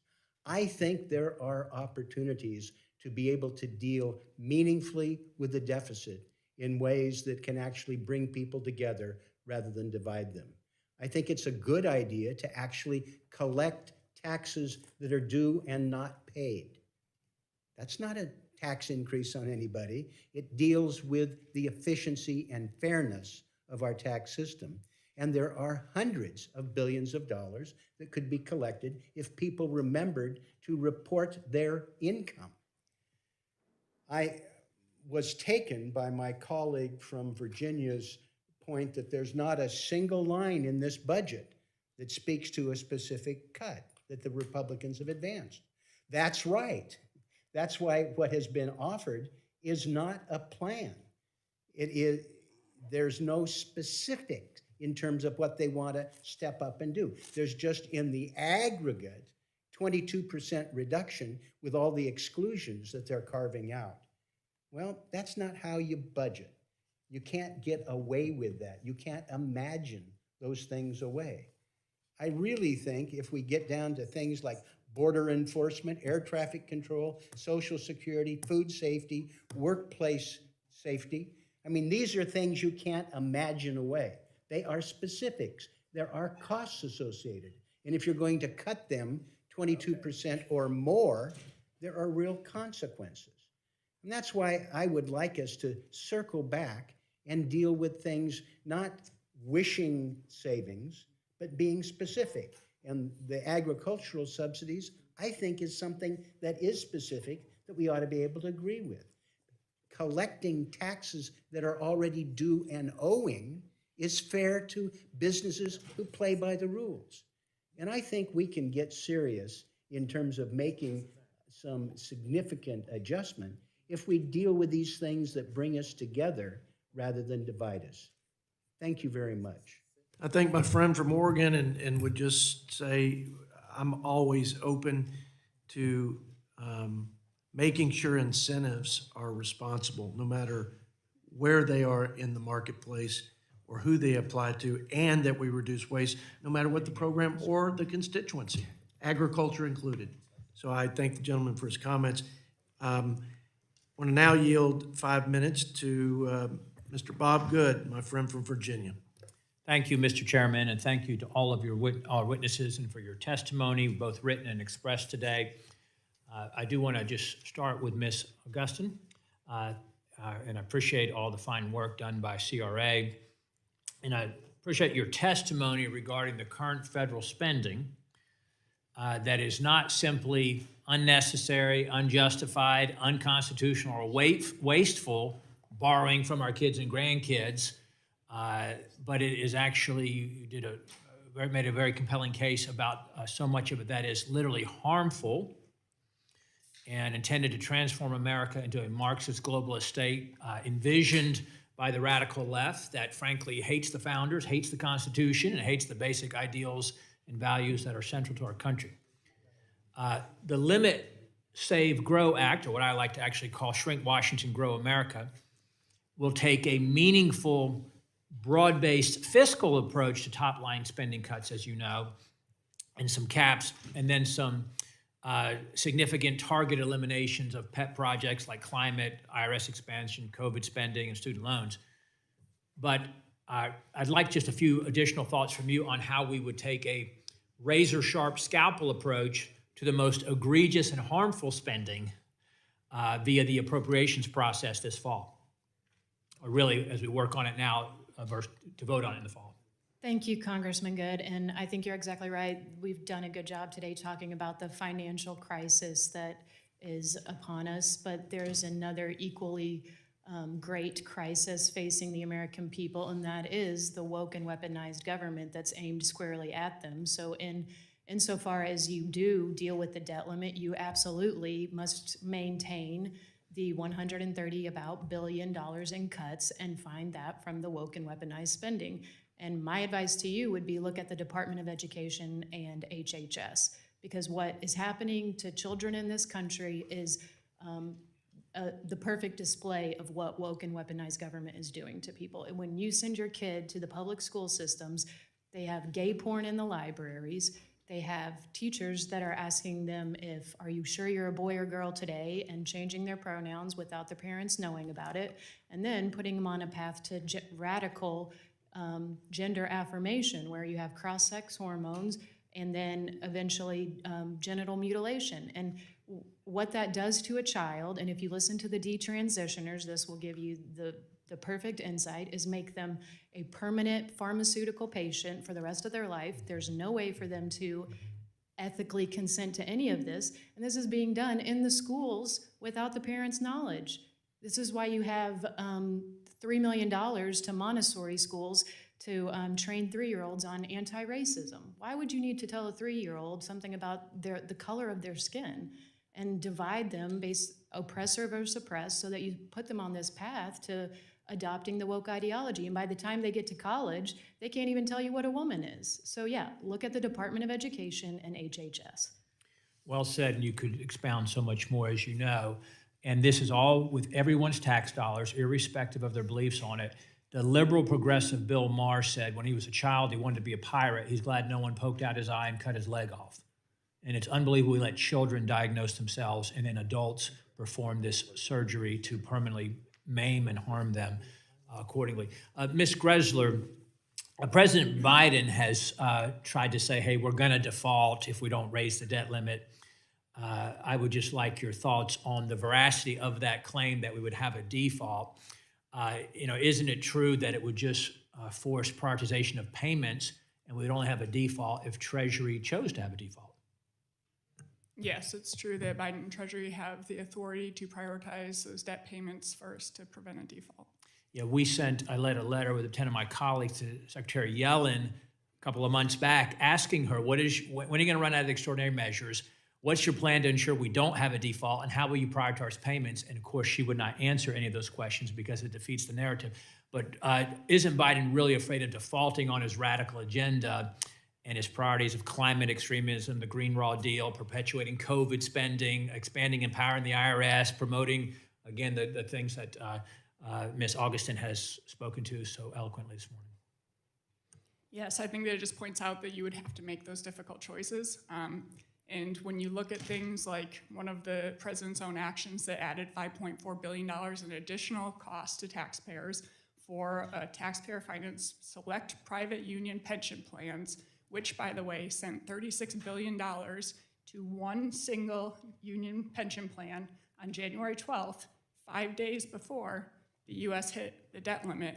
And so you can see the types of things that might have to be at least delayed. Well, thank you. My time is out, but I will tell Ms. Augustin, we've got 500 targeted cuts that my colleagues and I have sponsored already to deal with the appropriations process. And the Dems, Ms. Gressler, will not, they will end up signing and agreeing to limit, save, grow because it would force $100 billion a month in cuts rather than the $131 billion over the course of a year. And I yield back, Mr. Chairman. Thank you, Mr. Good. The gentlelady from California, Ms. Lee, is now recognized. Thank you, Mr. Chairman. Welcome to the panel. First of all, let me just say to my colleagues, you all have a warped definition of woke. Merriam-Webster's dictionary defines woke as aware of and actively attentive to important societal facts and issues, especially issues of racial and social justice. In other words, it's basic decency. It means treating all Americans fairly, regardless of their skin color, background, religion, or gender identity. And I should know, because they actually quoted me in that definition of woke from a speech that I gave. And I said, but we will succeed if we reject the growing pressure to retreat into cynicism and hopelessness. We have a moral obligation to yes, stay woke, take a stand and be active, challenging injustices and racism in our communities and fighting hatred and discrimination wherever it rise. So as an African American, your testimony, Ms. Augustine, scares me to death. Because you said, based on your definition of woke, that we won't have a country left. We won't have a country left. If in fact, we want a country that ensures equality for all. That's outrageous. That's what America stands for. Mr. Gupta, let me just ask you about the value of the federal government and the American taxpayer investing in diversity, equity, inclusion, and accessibility, and how these investments lead to equal opportunity for everyone in this democracy where every American should have a shot to the American dream, where you know, and all of you know, that marginalized people in this country, people of color, poor people don't have that path to the American dream. Thank you, Representative Lee, for the question and your contributions to this discussion. And I appreciate you bringing up what I think should be a shared principle. Let's go back to the Declaration of Independence. At the time, they meant it in an exclusive way, but they wrote all men are created equal. If you believe that today, and you see that based on group identity and other lived experiences, these extraordinary disparities, for example, that a median white household has 8 or 9 times the wealth of a typical Black household in this country. And if you believe that our systems are fair, then how could we see those outcomes, right? Does anyone here believe that merit varies by race, that ability varies by race? I don't think anyone here believes that. So what we know is, sometimes unintentionally, but sometimes very knowingly, we do have a lot of disparities by race. And educating people like my 6-year-old and my 10-year-old about this history, about just basic facts, actually helps bring them together. It actually helps them understand each other. It helps build a multiracial, vibrant democracy that will allow us to compete with other countries rising throughout the world, that will allow us to have the strength of everyone's talent and potential. Thank you very much. And let me ask you very quickly about the Default on America Act in terms of the harm that this could wreak on the American people. In fact, let me just give you a couple of facts. In Speaker McCarthy's own district, mind you, these cuts would jeopardize Social Security payments for 75,000 people. That's in our Speaker's district.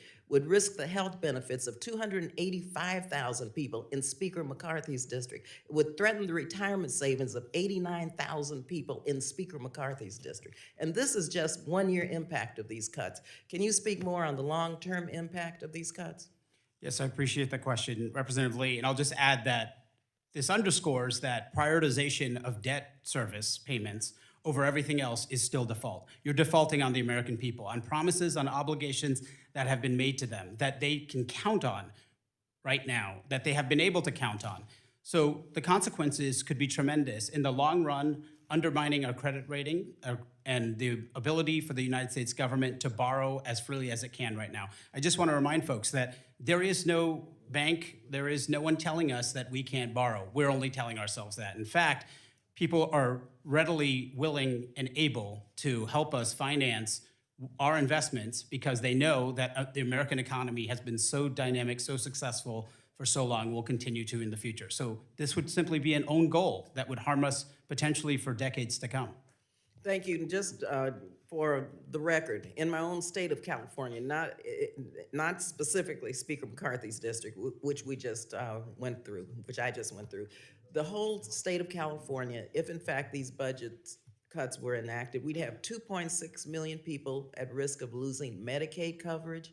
We'd eliminate preschool and child care for at least 35,000 children and reduce access to outpatient care at Veterans Affairs medical facilities by approximately 2.3 million visits. So these are impacts on people's daily lives. These aren't just statistics. These are real everyday challenges that people are gonna will have if in fact these cuts are enacted. So what are they gonna do? How do you see their lives? Gentlelady's time has expired. Oh, okay, well, thank you, and I'll submit the question for the record. Thank you. Get a response. Thank you very much. I'll next yield myself 5 minutes. Thanks to each of the witnesses for being here and giving us your insights and your valuable time. We're grateful for that. I've heard from my colleagues on the other side of the aisle, and they talk about the resilience of the American economy, and we're doing better than Europe. We're doing better than other areas. And I think the foundation of that is based in the fact that with the Tax Cuts and Jobs Act, we created a vibrant economy where it made America the most advantageous place in the world to invest, to manufacture, and to sell around the world.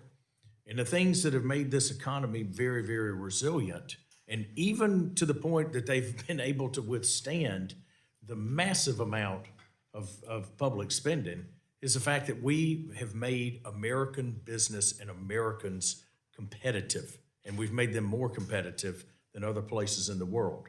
And so I just want to say that, yes, I agree the American economy is resilient. And I do think that it's a direct result of the Tax Cuts and Jobs Act that have allowed Americans to invest in their people, American business to invest in their people, and to invest in their systems, and to become more efficient so we can win around the world.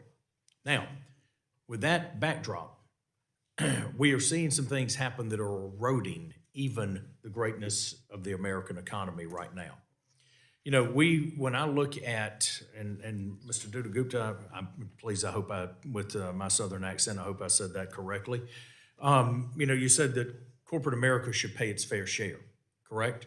And yet with the Inflation Reduction Act and the infrastructure bill, we see green energy tax credits that now we're going to go to the level of about $1.2 trillion, and about 90% of those are going to go to the very corporations that you want to pay you want to pay their fair share of the taxes. So you're going to then, and what my colleagues on the other side of the aisle have done is given a massive tax break to the wealthiest corporations to advance their own agenda. Mr. Ebell, does that sound right? Am I off base with that? There are many ironies involved in the position of the taxers and spenders, and you have revealed one. In fact, a huge amount of the federal budget is devoted to giving handouts to corporate special interests and rewarding the people who have the right agenda. This is a real drag on the American economy, and it depresses ultimately investment by private individuals in businesses that could actually create jobs and create wealth. So yes, you're absolutely right. Thank you. Thank you, Mr. Ebell. Next I want to go to something, as we've talked about this debt limit right now and what's happening. It's amazing to me that the Biden administration continues to go down the road of forgiving student loan debt. Ms. Gressler, can you draw out a diagram of what happens when, for this latest tranche, $42 billion, who actually pays for that $42 billion? Because currently, right now, students and American workers that have those loans, about 17% of the folks in the country, are responsible for paying that back. As soon as that's wiped off the books, explain to us how that impacts the rest of the taxpayers and the debt, if you would. Well, it's already affecting the debt, caused us to approach the debt limit sooner, and will cause us to run out of money in extraordinary measures sooner, because we're going on 3 years now that people who hold those student loans have not been required to make any payments on them. So continuing to do that is just pushing us closer to that limit. Okay, so as we are then having to, because once you take the mandatory spending side out of the equation, and then you defend the nation, which is our number one responsibility, we're basically borrowing money for everything else. So we are going to borrow more money to pay off the debt, and then we're going to pay a higher interest rate on that, which is going to exacerbate the problem, which means that we're not going to be able to take care of our most vulnerable, and at some point it's going to drive into Social Security and Medicare. Is that a fair Yes, statement? and if we want to protect the most vulnerable people, then we should be at least asking those who have the highest incomes, those who have achieved a college degree, to pay back the money that they borrow. Thank you. One final thing, a lot of discussion here on the definition of woke. People can make it up and do whatever they want to with it, say however they want to with it. Bottom line, I can tell you what American people don't want. They don't want the federal government or other entities telling them how to think, what to think, and why to think, and they especially don't want they don't want their tax dollars being used for that purpose. With that, I will yield back. Next, I will call on my colleague from Texas, Mr. Doggett. You are now recognized. Thank you very much. With the clock ticking on the few days that are remaining to avoid the Republican default on America and the severe economic consequences that will result from failing for the first time in American history to uphold our full faith and credit of the country, this gathering occurs about the woke and the wasteful. Well, I think the real waste here is the waste of time in the Republican willingness to follow the call of President Trump just last night to drive our economy off the cliff. Instead of their much ballyhooed promised budget, they offer us today talk about woke policies. They don't really know what woke means, but it sounds a little bit black, and it appeals to the white nationalists who are so important in their base as they send a message, a signal that they don't want to do anything about historic injustices to people of color. Well, before it's too late, we need Republicans to wake up to the reality, to be aware, to get woke about the true dangers of default, to overcome their fear of providing this committee a budget that outlines the specific cuts that they're demanding to educational opportunity, to environmental law enforcement, to dealing with contaminated food and contaminated air and water, to secure our border, and to counter the growing influence of China. The Republican failure to present the budget that they had promised is not an accident. It's a vital strategy. As one of our colleagues just said this morning, there's not a single line in their bill that cuts veterans' health care. It's just that the effect of their bill is to cut that very health care by about 22% or greater, and it is deliberately hidden. They recognize that if they expose specific cuts like that, they will be rejected by the American people. So without a budget, both Representative Arrington, our chairman, and Speaker McCarthy can engage in a rhetorical sleight of hand, implying that they will not be making these devastating cuts. All they're going to do is return the spending to the level of last October. Well, it is a sleight of hand because we recognize that fiscal year 22 spending levels were set back in 2021, and we're now talking about 2024 spending 3 years later. And there's been a little inflation since then. They don't want to apply that policy to national security because they recognize it would not provide the level of security our country needs. But they are so eager to apply it to healthcare security and educational security that are so very important to our country. Mr. Chairman, Mr. Arrington, I would have a great deal more confidence in your stated claim of restoring fiscal sanity if you had not already committed yourself, along with many of your Republican colleagues, to actually exploding our deficit and our national debt. You're sponsoring yet another massive tax cut that is estimated to cost about $2 trillion or more. And that's the same approach that got us into this mess in the first place, helping those at the very, very top of the economic ladder and adding more and more debt to, as you've done in the past. It was George W. Bush who took us off the course that President Clinton had set with a balanced budget and a path to reducing the debt. Then his failed war in Iraq, so costly in lives and in trillions of dollars, all done on borrowed money. Then the Trump tax giveaway. After their embrace of Trump, the self-described king of debt, they raised the debt limit 3 times. They found now interest in debt that seems, their newfound interest in debt today seems more aimed at destroying health, education, and environmental law enforcement than they never supported in the first place. Let me just ask you, Mr. Dutta-Gupta, what will be the effect on college students if, as you say, the cuts could be even as much as 33% if the Republican Default on America Act is adopted? Thank you, Representative Doggett. That's a great question. As you said, we have to make a bunch of assumptions here to figure out how this would work. But if we do assume that there is a cut of that size, that means that low-income students in particular would have limited access to college. There's a number of grants and funding streams that help them afford college, which, by the way, has gotten increasingly expensive. Most of the folks in this room probably didn't have to face the cost of college that people do today. So it would undermine our future. It would undermine our ability to grow a strong workforce that can compete with the rest of the world. Thank you.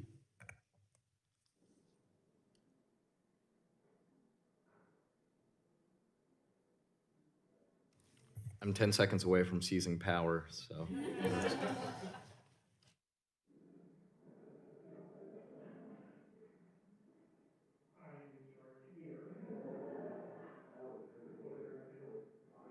Yeah, Alexander Haig. Recognize Mr. Roy from Texas. Well, thank you, Chairman Haig. I appreciate that. Ms. Gressler, let me ask you a question. True or false, we currently are bringing in about 19.6% of GDP in terms of revenues into the Treasury right now.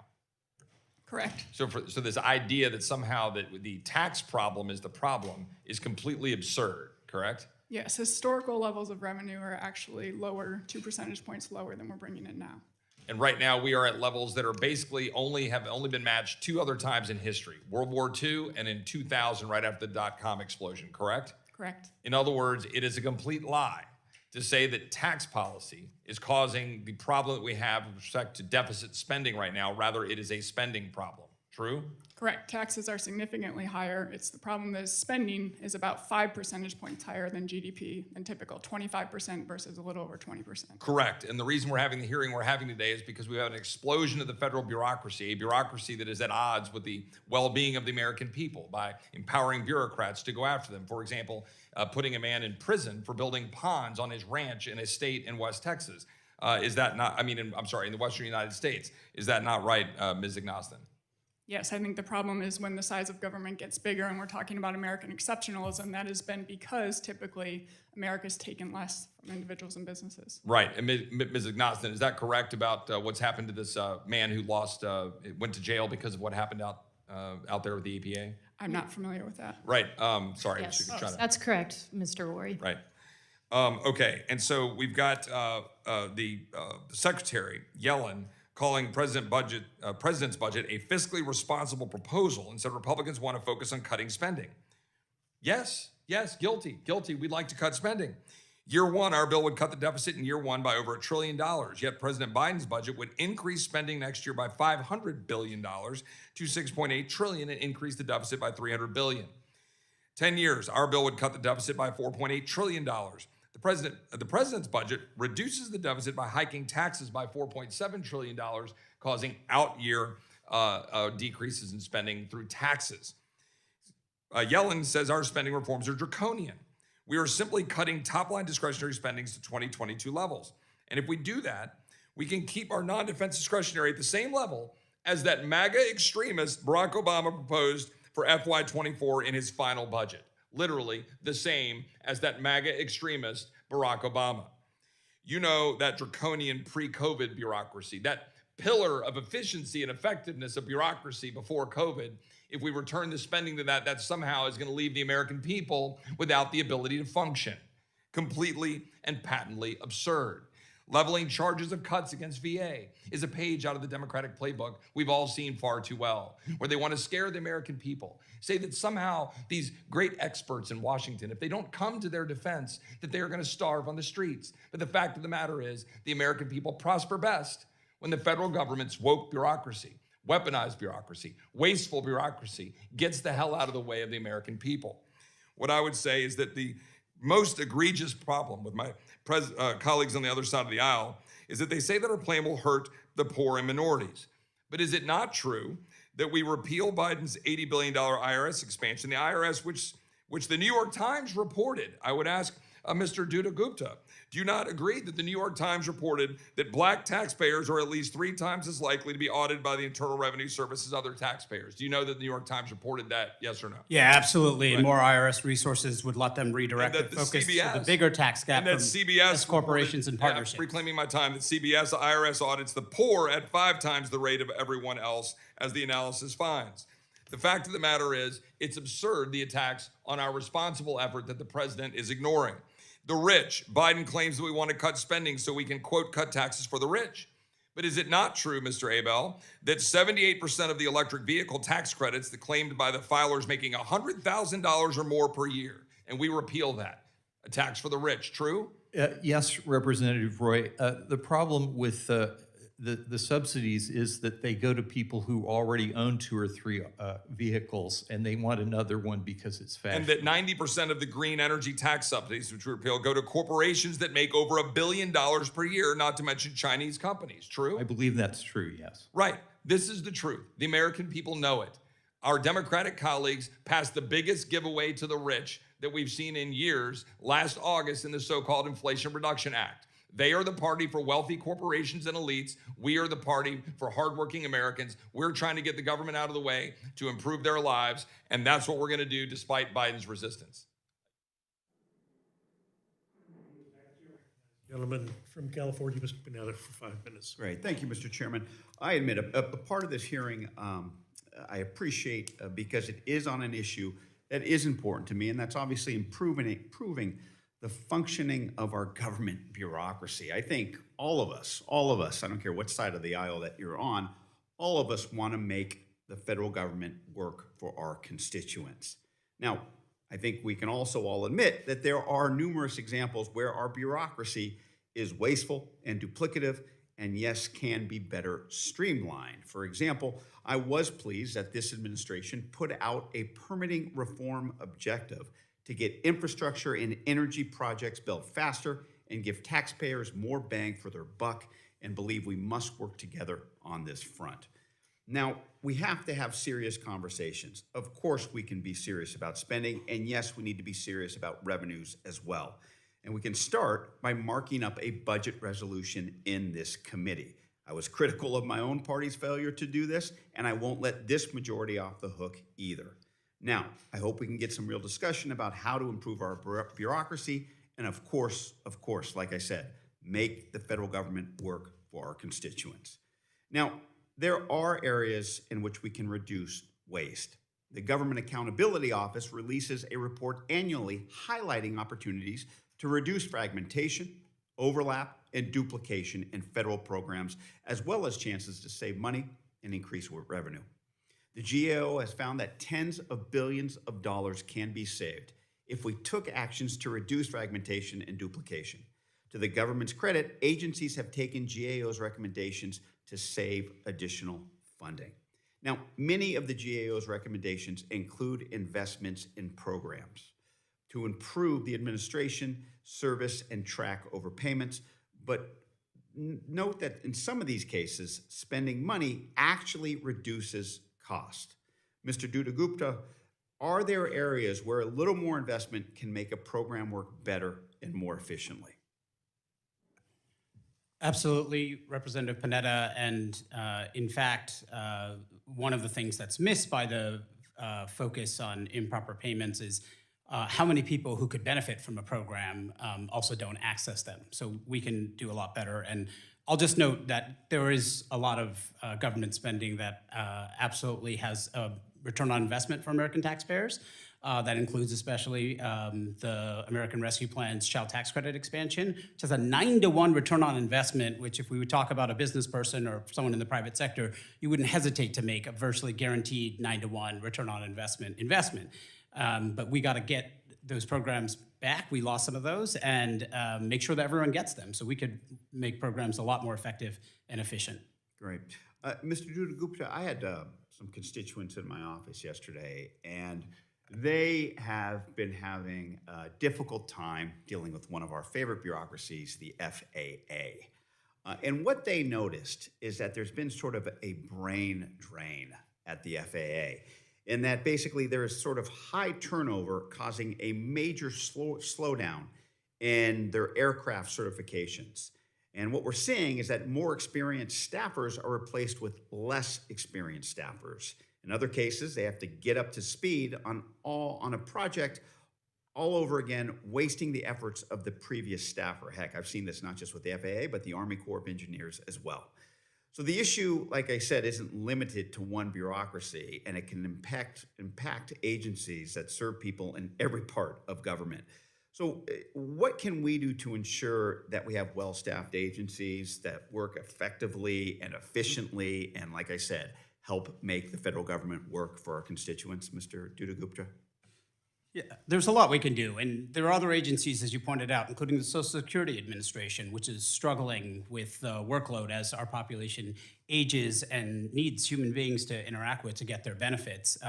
But one of the things we should do is not arbitrarily and preemptively limit sort of across the board our non-defense discretionary spending. But we can do a lot more to make government work more attractive. And remember, if there is a default here, government employees will also suffer with wages not paid. So we need to do a lot more to recruit, to continue to staff adequately, and that will improve the experiences that the American people have interacting with our government.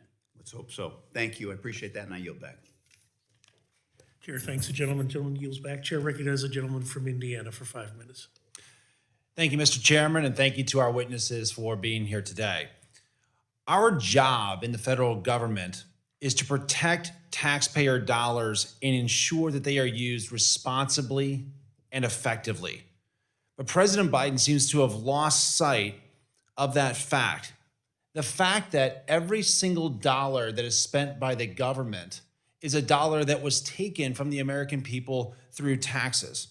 And it's less money that Americans get to use for a down payment on a house, to put food on their table, and sending their kids to college. The Biden administration's complete disregard for taxpayer dollars is illustrated in its never-ending plans to increase government spending with zero accountability. Today, I want to begin my focus on the government's staggering amount of improper payments. The Nonpartisan Government Accountability Office estimates that in 2021, fiscal year 21, the federal government made $247 billion of improper payments. If improper payments were its own line in the federal budget, it would be the 6th largest line behind Social Security, Medicare, National Defense, Medicaid, and interest on our debt. But it gets worse. The Government Accountability Office also states, and I quote, "This estimate is likely understated since it doesn't include improper payments related to COVID-19 funding." The Department of Labor's Inspector General estimates that improper payments for pandemic unemployment programs accounted for $191 billion. And outside experts estimate that it could be as high as $400 billion. I'm glad that the House is considering the Protecting Taxpayers and Victims of Unemployment Fraud Act, which incentivizes states to investigate and recover fraudulent unemployment insurance claims. My first question for Mrs. Gressler, regarding the reported amount found that 1 in 5 Medicaid payments were improper. A business would never survive if 1 in 5 checks sent out were in error. A family would never make it financially if 20% of the bills they paid were in error. How do improper payments of this size, how are they permitted to continue year after year? There's no consequence for having those improper payments. They simply can continue to go on and to just collect the funding because it's an entitlement. Do you think that the federal government has taken any meaningful steps to reform improper payments and hold our federal agencies accountable for the improper payments that take place? No. Why not, from your perspective? There are some recommendations. They've largely gone ignored, but there is no accountability. What is their incentive to do that? The money will be there no matter what if they send the improper payments. And in some places, it's difficult to impose the consequences if it is an entitlement because you would be taking away from something that they have a legal authority to. But that's where I think we need to impose accountability on the states, especially in those programs that are administered through the states. All right, thank you. Also, Ms. Gressler, there are dozens of instances where the federal government has duplicative programs and offices. In 2022 alone, the GAO identified 16 new instances of overlap between federal programs. Would you agree that duplicative federal programs are a clear illustrator that our bureaucracy, our federal bureaucracy, has gotten out of control? Absolutely, and that's also a disservice to the individuals those programs are supposed to help because they don't know which door to walk into. Yeah, and I want to just cite a few examples of some of these duplicative government programs that have just recently been uncovered. For example, there are 21 federal agencies that have programs related to the role of diet in Americans' risk of chronic health conditions. There are 5 federal agencies who research alternate technologies for radioactive materials. The Department of Interior has 3 separate systems that separately collect data on oil and gas development. There are 3 different programs at the Department of Justice that investigate law enforcement's use of force. And the Department of Homeland Security and the Department of Treasury both have programs regarding trade-based money laundering. All of these are programs that should be funded, but at the same time, we shouldn't have so many duplicative programs and so many people in our federal government that are doing the same thing and doing the same job. With that, Mr. Chairman, I yield back. Gentleman yields back. Chair thanks the gentleman. Chair now recognizes the gentlelady from Vermont, Ms. Pallin. Thank you, Mr. Chairman. The United States cannot become a deadbeat nation. We've never failed to pay our bills, and to do so now would have dire consequences on American families, including the ones living in my district in Vermont. As my colleagues have noted, we never had a hearing or a markup on HR 2811. We never got a budget. All we've got is this vague plan that was passed, and we have to try to make sense of that. So let's take a look at that. The Republican bill would potentially cut funding to low-income students at a time when we're talking about allowing people to get ahead. As a former teacher, I can tell you that cutting $4 billion for schools that serve 26 million low-income kids is going to lead to a cascade of negative impacts for those millions of kids and their families. The Republican bill would slash mental health supports for students. And at a time when we can all agree that we have a mental health crisis in this country, we should be investing more in this area and not making cuts. The Republican bill would also make college more expensive. A 22% budget cut would likely eliminate Pell Grants altogether. And it would reduce the maximum award by nearly $1,000 for the remaining recipients. So we should be making college, again, more affordable, not less affordable for regular families. And the list goes on in this vague plan that nobody will allow us to, put our finger on exactly what's going on in here. They left it intentionally vague. As a former teacher and as a parent, this is very alarming to me. Mr. Duda Gupta, can you highlight for us what the impact of the Republican cuts would be on America's public schools? Thank you, Representative Fallon. And I'll just start by noting, as you did, that we have a serious youth mental health crisis in this country. Nearly 1 in 6 youth ages 12 to 17 reported experiencing a major depressive episode in the past year. Among teen girls in 2021, the data show that nearly 1 in 3 seriously considered attempting suicide. And without adequate support for students and teachers, these statistics are only going to get worse. And unfortunately, we see cuts, as you mentioned, also to higher education. including Pell Grants, which are very well targeted, overwhelmingly to folks with lower and moderate incomes. Nearly 97% go to students in households with family incomes at or below $60,000 a year in 2020 and 2021. So that's well below the median income in the United States. And this will also hurt our public institutions, our public 2-year and 4-year colleges and institutions. But I will just sort of finally note that this is really undermining our nation's prosperity, because we know that these are investments. They are investments. Wherever you believe the money comes from, they absolutely do have a return on investment. So I really hope that folks can come together in Congress and understand that this non-defense discretionary category of spending has lots of critical funding. Thank you so much. I am deeply concerned about all of our students. That's why I ran for office. That's why I serve.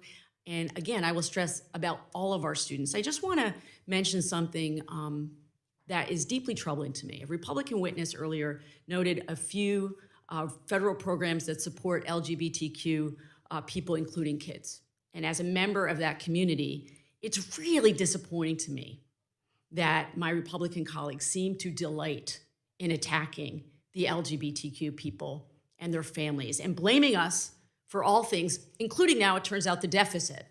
So I just want to put this in perspective. Yesterday, I met for an hour with parents of trans kids from across this nation, and they came from all over, from conservative districts and states, just regular families. Parents came to share their experiences of what it's like in this moment. And you know what I heard over and over again? Why are members of our own government scapegoating us and our children? Why have we become the favorite enemy when we just want the same things that all American families want? We want to live safe, fulfilling lives, and we want to support and love and protect our children. It is morally bankrupt and deeply un-American to continue to attack these kids. It's time to do our job and pass a budget that supports and protects all of our kids, all of our constituents. I yield back. Gentlelady's time has expired. Chair recognizes the gentlelady from Michigan, Ms. McLean, for 5 minutes. Thank you, and thank you all for being here today. I've listened to everyone, and I appreciate your comments and opinions. I want to start with one simple question, because we have a deficit. We're up against the debt limit, correct? And what we're asking is, can we tighten our belt a little bit? The president, right? Oh, I don't want to negotiate, right? I want to pass a clean debt ceiling. Is there anyone on this panel that thinks the government runs so efficiently that there's not $1 we can save? So everyone's in agreement. Okay. All right. Just for the record, everyone agrees that there's probably a few efficiencies that we could find. So what I find troubling, disheartening, and if it wasn't factual, kind of comical, is what my colleagues on the other side of the aisle want to cut.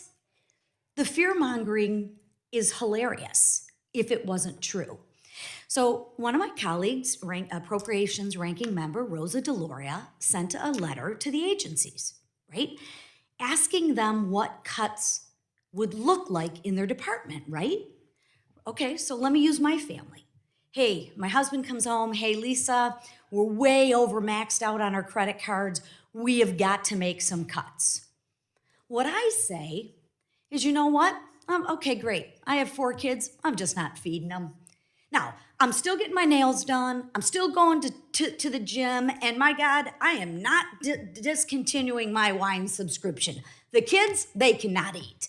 I mean, you would never do that. But that's exactly what my colleagues on the other side of the aisle are doing. And let me give you some specific examples.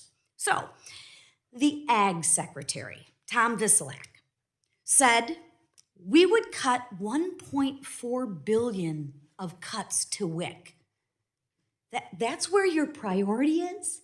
The first thing we're gonna cut is WIC, by God. Now, forget about the 1.5 billion in tree planting. Nope, we're gonna cut WIC.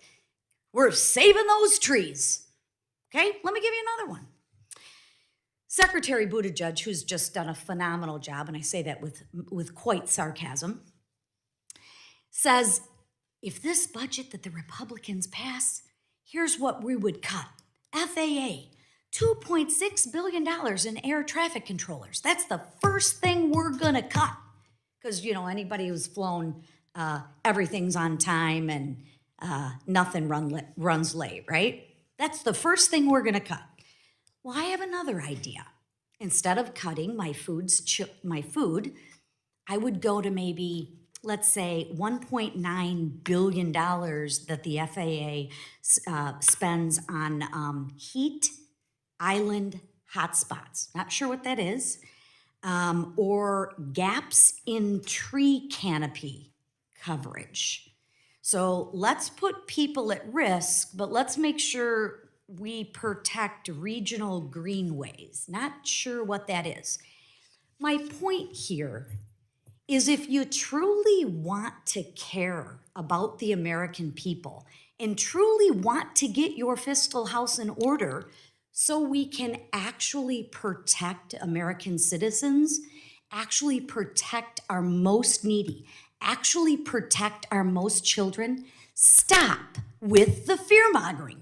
Because the first place we shouldn't go is none of the children are gonna eat. Well, when the first opportunity that the Democrats have in these agencies appointed by this administration start with the fear-mongering on, oh my gosh, none of the kids are gonna eat.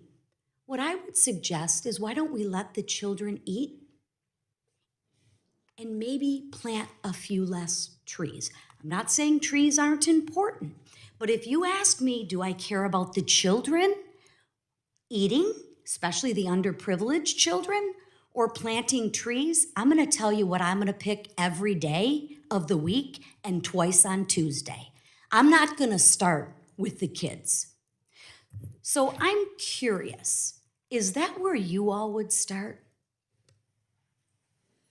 If I could just say real quickly here, I think that the American people want to know if they're gonna have $11,500 per household in new debt taken out for 1 year alone. They want to have a responsible plan to know that the next year it might be at least a little less than $11,500. And I think that if we put it to the rating agencies to say, what is going to be the better path forward? Are you going to downgrade or upgrade?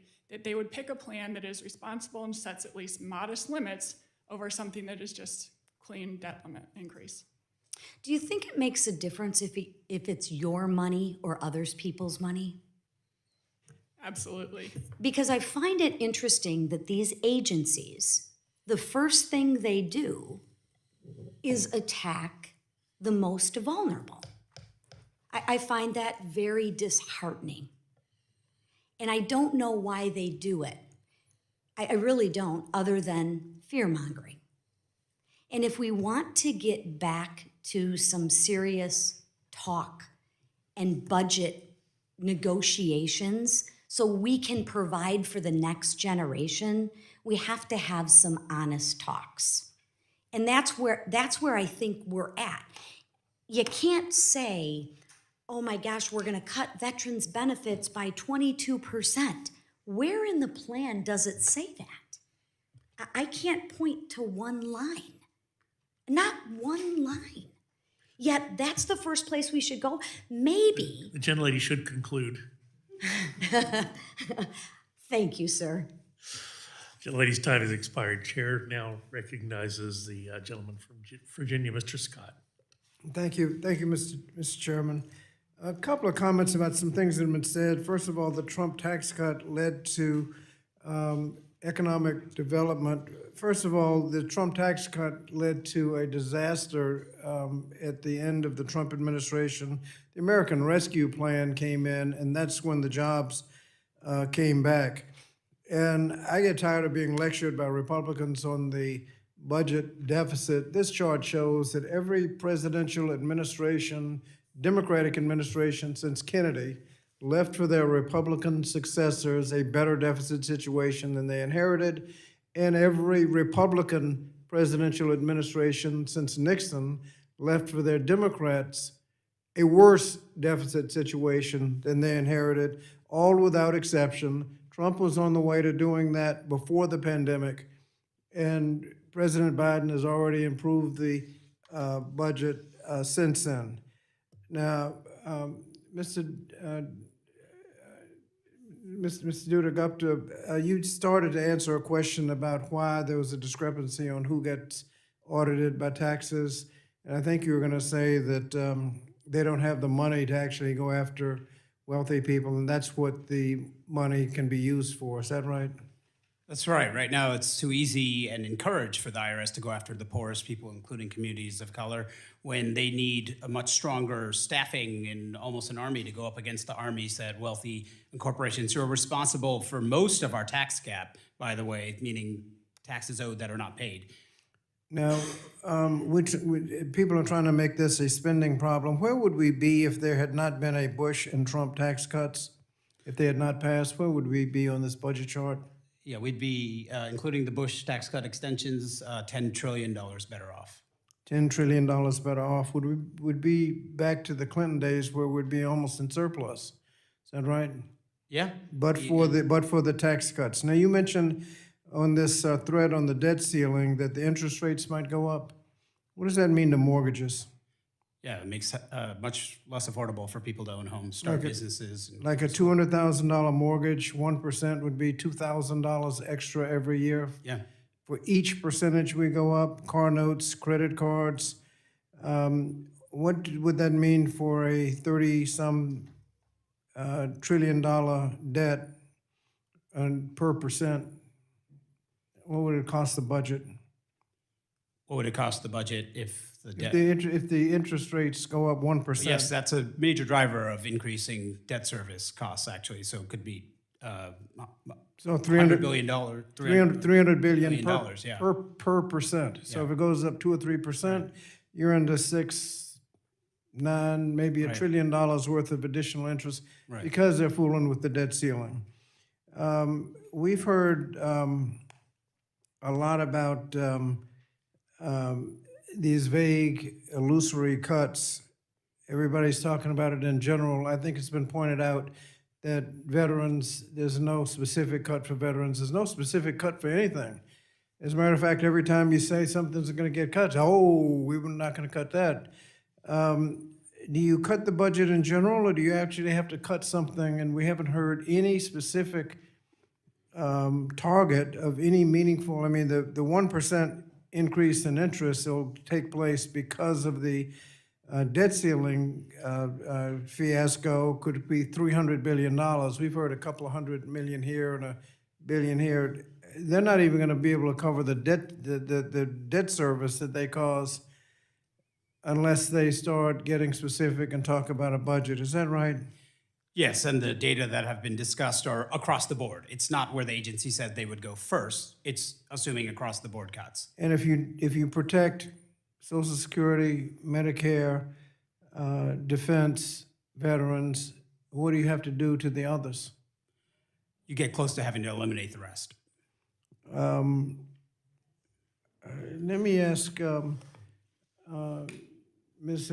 Augustine, you talked about the education. You want to cut the education budget. If we get away from the culture wars and just talk about the budget, what part of the Department of Education would you want to cut? I would cut all of the training programs that are teaching teachers to radicalize kids, the social emotional learning, cultural How much are you responsive. talking? How much are you talking about? 30% at least. 30% of the training, or 30% of the Department of Education? Get rid of the SEED program. Get rid of the. How much money are you talking about? $60 million for SEED. 60 million. For that we're one talking about, program. and we're talking trying to get hundreds of billions. I'm not saying that's the only thing. I told you that every single training program. Do you know how many training programs are at the Department of Education for training teachers? We only spend a few $1 billion in training generally. Okay, so all of that training is now being done through the lens of woke So ideology. how much and you should not money spend would that you money cut from, how anymore. much money would you cut from the Department of I Education? told you 30% How much money are you talking, 30% of what? of their budget. Of the whole budget? Well, the congressman earlier said that the whole entire government is 40% bigger now than it was before COVID. Well, I'm trying to get a straight So answer. How much money are The straight you answer is talking I'm about? saying you should trim the Department of Education's budget by 30%. I think Cut it 30% has back to be the final to answer. Gentleman's time has 2019%. expired. You can submit further questioning in writing. Well, I just want to point out that the total Department of Education is a couple of $100 billion, and she's talking about 1% of a little bit. Again, We're trying to gentleman's- balance, and we're trying to balance. Gentleman's the time has budget. expired, and the problem is, it's now my time, so you're encroaching upon me, and that I can't allow that. And I appreciate that observation of the 30%. I mean, and as Ms. Grenzler pointed out earlier, on the Medicaid dollars that are just being spent, crank continues to turn, the dollars continue to go out the door at an interest rate that is now higher than what it was 2.5 years ago. Mr. Gupta, the interest rate, and Mr. Scott was asking about the interest rate. The interest rate has what over the last 2.5 years?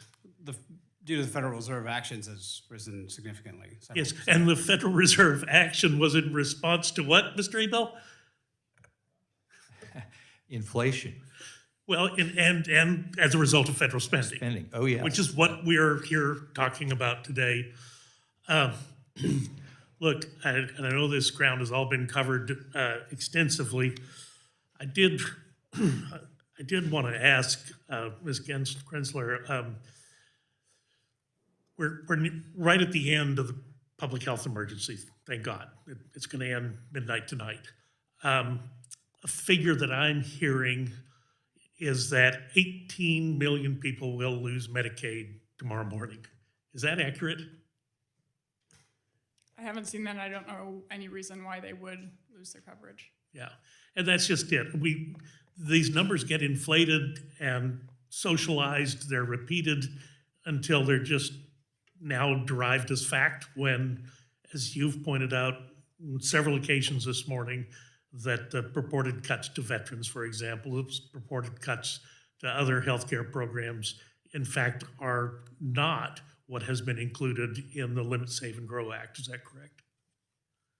Correct. There are no specific cuts to these, but if you do want to drill down to getting at protecting veterans, you can absolutely protect veterans, and you don't have to have any cuts, and you can actually still save money because 11% of all the payments that are coming out of the VA are improper payments.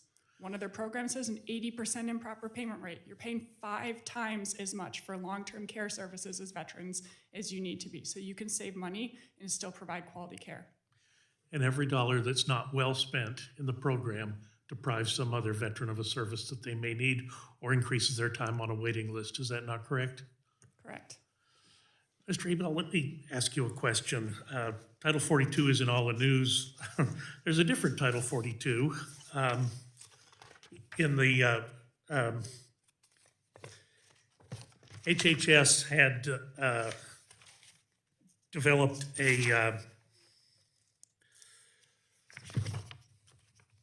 different payment rate for some of their scientists. The special pay authority, originally given by Congress to the Department of Health and Human Services, but EPA also used to be a part of the Department of Health and Human Services, so they've sort of continued that special pay authority that they have under the Public Health Service Act. Are you aware of this special pay authority that the EPA possesses? Representative Burgess, I am vaguely aware of it, but I don't think I can offer any expert advice on it. But suffice it to say, it was a special pay authority that was thought to be necessary to attract scientists to HHS when EPA was split off as a separate agency. You don't need special pay authority for, say, a beginning chemist in a lab at the EPA. We're looking at a time where every tax dollar that's spent should come under scrutiny. Something I've worked on for several years is to get rescission of that special pay authority for the Environmental Protection Agency. And unfortunately, as we've learned now coming through the coronavirus emergency, some of that special pay authority was going to some of our very highly paid NIH scientists. And I think in retrospect, you'd have to ask yourself, were those dollars well spent? And that's still an open question, but I don't think you'd convince the American taxpayer that they would want to continue that. On the other component of improper payments, Ms. Grensler, I would stress that improper payment does not necessarily mean fraudulent. It simply can be a payment that was submitted that wasn't entirely accurate.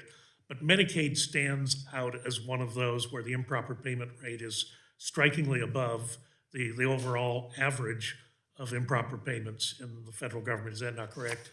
That's correct. An improper payment is a payment made to the wrong person or in the wrong amount. About 95% of those are all overpayments. Medicaid is most problematic, I would say, because it is administered by a state agency. They often aren't checking the eligibility for them. And also, it's just an incredibly complicated program, and the healthcare market is distorted by it being largely funded through the government. So there's a whole host of things feeding into that improper payment rate. Thank you very much. My time has expired. I'm supposed to recognize any Democrat. I do see. Recognize Ms. Jackson Leaf from Texas for 5 minutes. Turn on, so. Let me lay the groundwork, Mr. Gupta, for what I'd like to ask questions for. Moody Analytics estimates that the default on America and a default would result in more than 7 million jobs lost, an unemployment rate over 8%, and a wipeout of $10 trillion in household wealth. Mortgage rates and consumer borrowing rates would increase, and the status of the dollar as a reserve currency of the world would be at risk. I want Houston, Texas to be aware of that. I want Texas to be aware of that.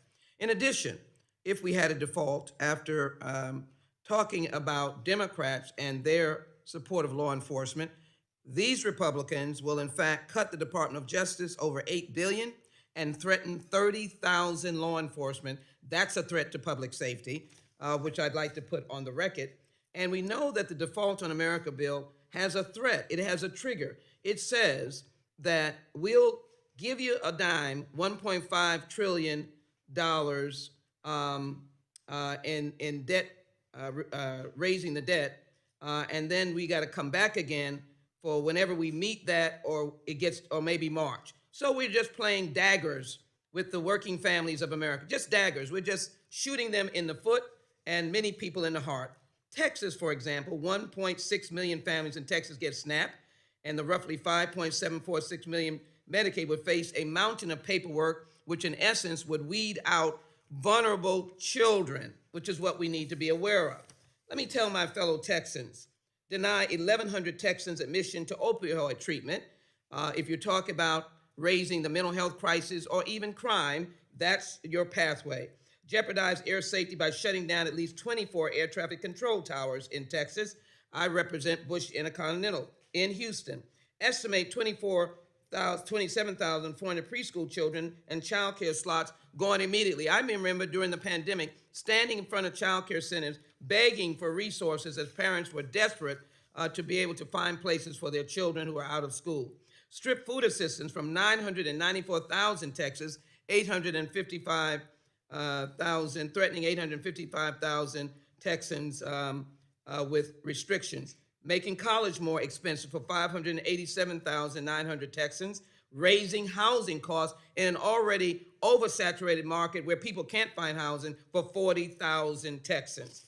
And so let me go directly, if you would, answer these questions, and maybe very briefly, we're in the aftermath of the Trump tax cuts that we suffered. By the way, you know, on the record, we raised, as Democrats, collectively, the debt ceiling 3 times under the past administration. Give me, quickly, because I have a snap question, a lingering effect of the dastardly Trump tax cut. Did it generate revenue into the economy, or did it give corporate America, billionaires, a fat cushion, maybe a soft pillow, if you will? It's yet another example of the failure of trickle-down economics. The Trump tax cuts failed to deliver the thousands of dollars of increase in incomes that were promised by the Council of Economic Advisors. They failed to deliver any meaningful increase in job growth, and unfortunately delivered a huge amount of debt. And do you see, I started, as you well know, with the Moody analytics, you see a truth in that mass loss of jobs and $10 trillion in household wealth, which are working families or middle-class families. You see value or veracity in that? That's right. Even getting close to the debt limit without raising it will have severe financial consequences. Now let's work on this. You know, here's some old issues that you might not have been around to hear, but you remember in the early administrations, this whole thing about get to work if you're on benefits, get to work. And that was supposed to be one of the saving graces of the economy. So let me just get right to it. Does the increasing age limit do anything to help more people find work, or will it simply increase hunger? And as well, explain, it's not an employment program. And able-bodied people get off anyhow because of state rules. Could you explain that, please, and why we're wasting time with the default in America and making it worse for hungry people? Adding new work reporting and documentation requirements will be counterproductive, will not help people work. We've tried this repeatedly. We know it undermines people's ability to have that basic foundation they need to access opportunity, succeed in the labor market, pursue education, and support their families. Are the people needing to get SNAP children who are the basic population of hungry people in America? Absolutely. And what we're doing with Default on America is really undermining our own safety net, putting children in dangerous health conditions as well as hunger conditions without having a viable program. Yes, and for those kids, the safety net's really a trampoline. Have you seen massive fraud or waste? No, you're in the business. So SNAP does an incredible job of getting payments right. Let me thank you so very much for your response. And Mr. Chairman, I thank you very much for your indulgence. I yield back. I'm always better at indulging my colleagues when they're from Texas. Mr. Chairman. I have a really bad record about that. Well, thank you for your comments. I thank you. And now I will yield 5 minutes to my friend from North Carolina, Mr. Chuck Edwards. Thank you, Mr. Chairman. Mr. Dutta-Gupta, do you believe that folks making more than $400,000 a year ought to be paying more taxes than they are today? Yes. Do you believe that folks making less than $400,000 should be paying more taxes than they're paying today? I think you'll probably have to do that if you want to do things like paid family and medical leave and meet our nation's caregiving needs. And so President Biden has told us over and over again that he intends to not ask folks making less than $400,000 to pay more. So it sounds like you disagree with President Biden. While the president's budget may well stabilize debt as a share of GDP over the long run, I think to meet some of our nation's crucial needs, including climate policy, some people between $250K and $400,000, who others here on your side have already described as wealthy, should be able to contribute more. And so I hear that you do disagree with what the president has been telling us about his tax policy. I would not draw the line at $400,000. I find it interesting. I'm going back to your testimony that you made comments regarding folks needing to work for let's just call it SNAP benefits. You said for people who can't prove that they are working or exempt, it would create a particular hardship.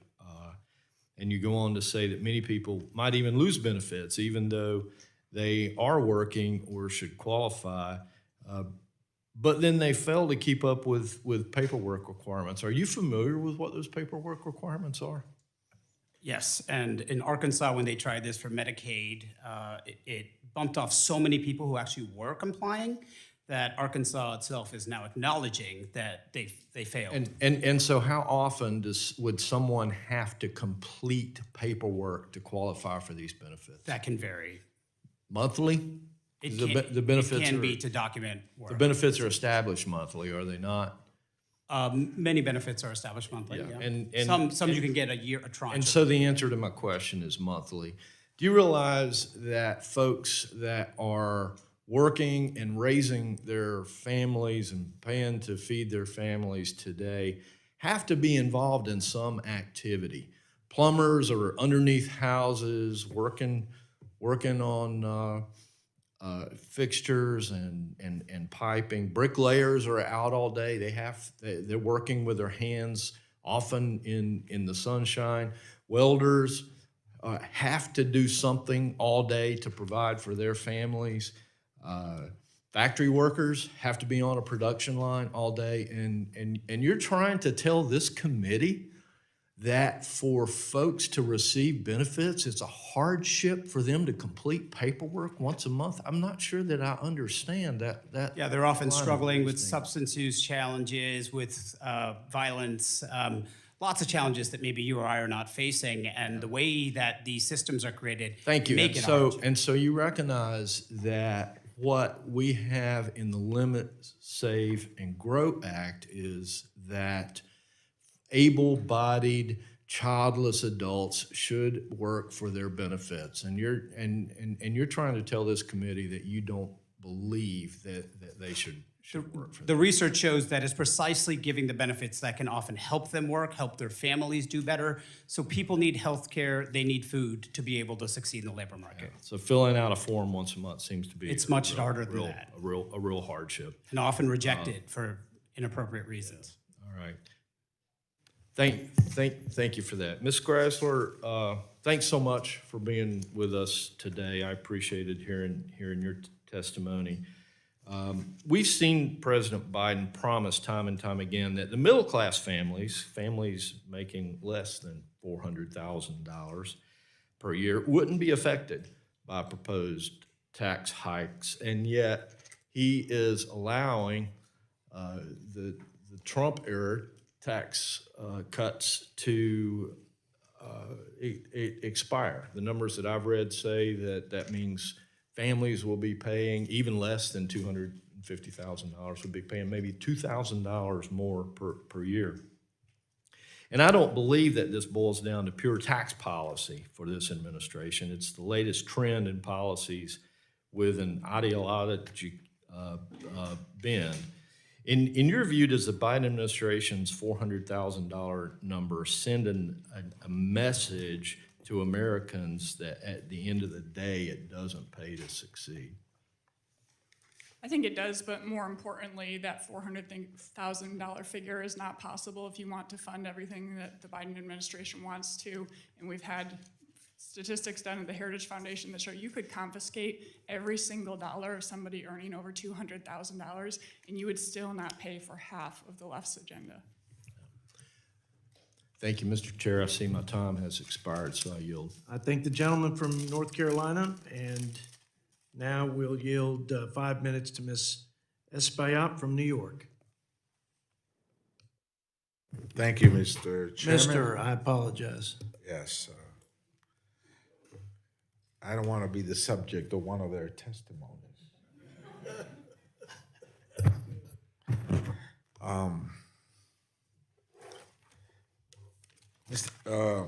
Mr. Gupta, the proposed cuts have been presented in a way that leadership has asserted they would protect certain areas and not cut those particular areas, including Social Security. They asserted that they will not touch Social Security. On many occasions, they've said that. Defense, Homeland Security, and Medicare. I heard some say they will not cut Medicare. If that occurs, of course, this will impact the level of cuts in other areas because you will have to sort of like make up the funding somewhere. What is your projection on the levels of cuts for other areas if these particular areas, if they kept their promise and did not cut these areas?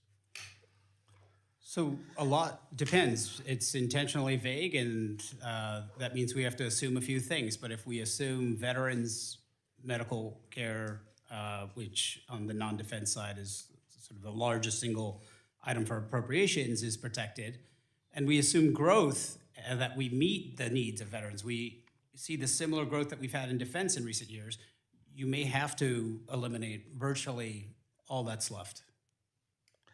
And do you feel that this massive budget cuts will have not just an impact on the quality of services and the services rendered to average Americans, but that it will also have an impact on the economy? What do you think is the impact of this scheme on the economy? That's right. Moody's estimates that several 100,000 jobs would be lost. Our government does actually support our labor force and ensures that we have high employment, especially compared to a lot of our peer countries. And these investments, including non-defense discretionary investments, support our economic activity across the board. And what do you think it will have, the impact that it will have in more than just a budget cycle? Let's say in the next decade, if these cuts were perpetrated. Well, we're already far below 47-year averages on the non-defense discretionary side. We have seen real harm, inability to keep up with needs on Social Security administration, for example. People have to wait a long time for disability benefits, retirement benefits, et cetera. But similarly on just basic safety functions of the government. And that will only worsen over time. Now, Mr. Gupta, I think you made a good assessment on the impact on the economy, but the Default on American Act would also impose work requirement on Medicaid recipients and increase work requirements for SNAP recipients, right? It is often the assumption their assumptions that individuals are now working and relying on safety net programs to meet the basic needs. Which groups do you think this will hurt? How will this hurt America? Well, it'll catch a lot of people, even people maybe the Republicans don't intend to catch, because it turns out a lot of people who fail to meet these sorts of requirements actually might have been exempt. They might have been compliant. But when you're a student, say, working full-time and you should be exempt, but you're focusing on your studies, dealing with another agency and their requirements and documentation. This isn't about just going online and filling out a form. There's a lot of forced documentation. So all of that would sweep a lot of people into this sort of dragnet. And what would you think the long-term effect of this increased requirements will have on the workforce and the economy? We're talking about the economy. That's why we're here. This is the Budget Committee. Right. Counterproductive. I mean, we know Medicaid improves student achievement. We know kids who grow up in families that participate in SNAP do much better when they're adults than otherwise. So this is completely counterproductive, penny wise and pound foolish. Thank you, Mr. Gupta. I yield back, Mr. I thank Mr. Espaillat from New York and will now yield to my friend from Pennsylvania, Mr. Lloyd Smucker, for 5 minutes. Thank you, Mr. Chairman. I'd like to just follow up, Mr. Gupta, on the conversation that occurred there. And I'll say, there are some things I think we agree on. One, we want to try to lift people out of poverty and give everyone a chance to live their own American dream. There was, just in context, a group in my area was a Democrat mayor of the largest city in my district that did a study on poverty. And out of that came sort of an effort to bring together all of the different organizations. And the report was called One Good Job. And the intent, or sort of the end goal, was to connect as many people as possible with a great family-sustaining job. We also agree that, I think we all believe we're fortunate to live in a country where there is a safety net for people who are not able to access and provide for themselves. But based on some of your comments, I just want to ask you, do you think everyone who should be working or could be working should be? Absolutely. We should try to make sure there's a good job for all of them. And how would, people who are relying on government programs now, we want to move them, which was, again, the intent, the goal of this program. The success was measured by putting people on that ladder of upward mobility by connecting them with a good paying job. How would you accomplish that for people who are not currently there today? Yeah, that's a great question, and thank you, Representative Smucker, for the line of questions. So, and I don't have a lot of time. Yeah, so we do have employment and jobs programs, some of which would actually likely be cut, unfortunately, under the bill. But it turns out that the programs themselves, by giving people that very basic foundation we all need, food, healthcare, actually does help them.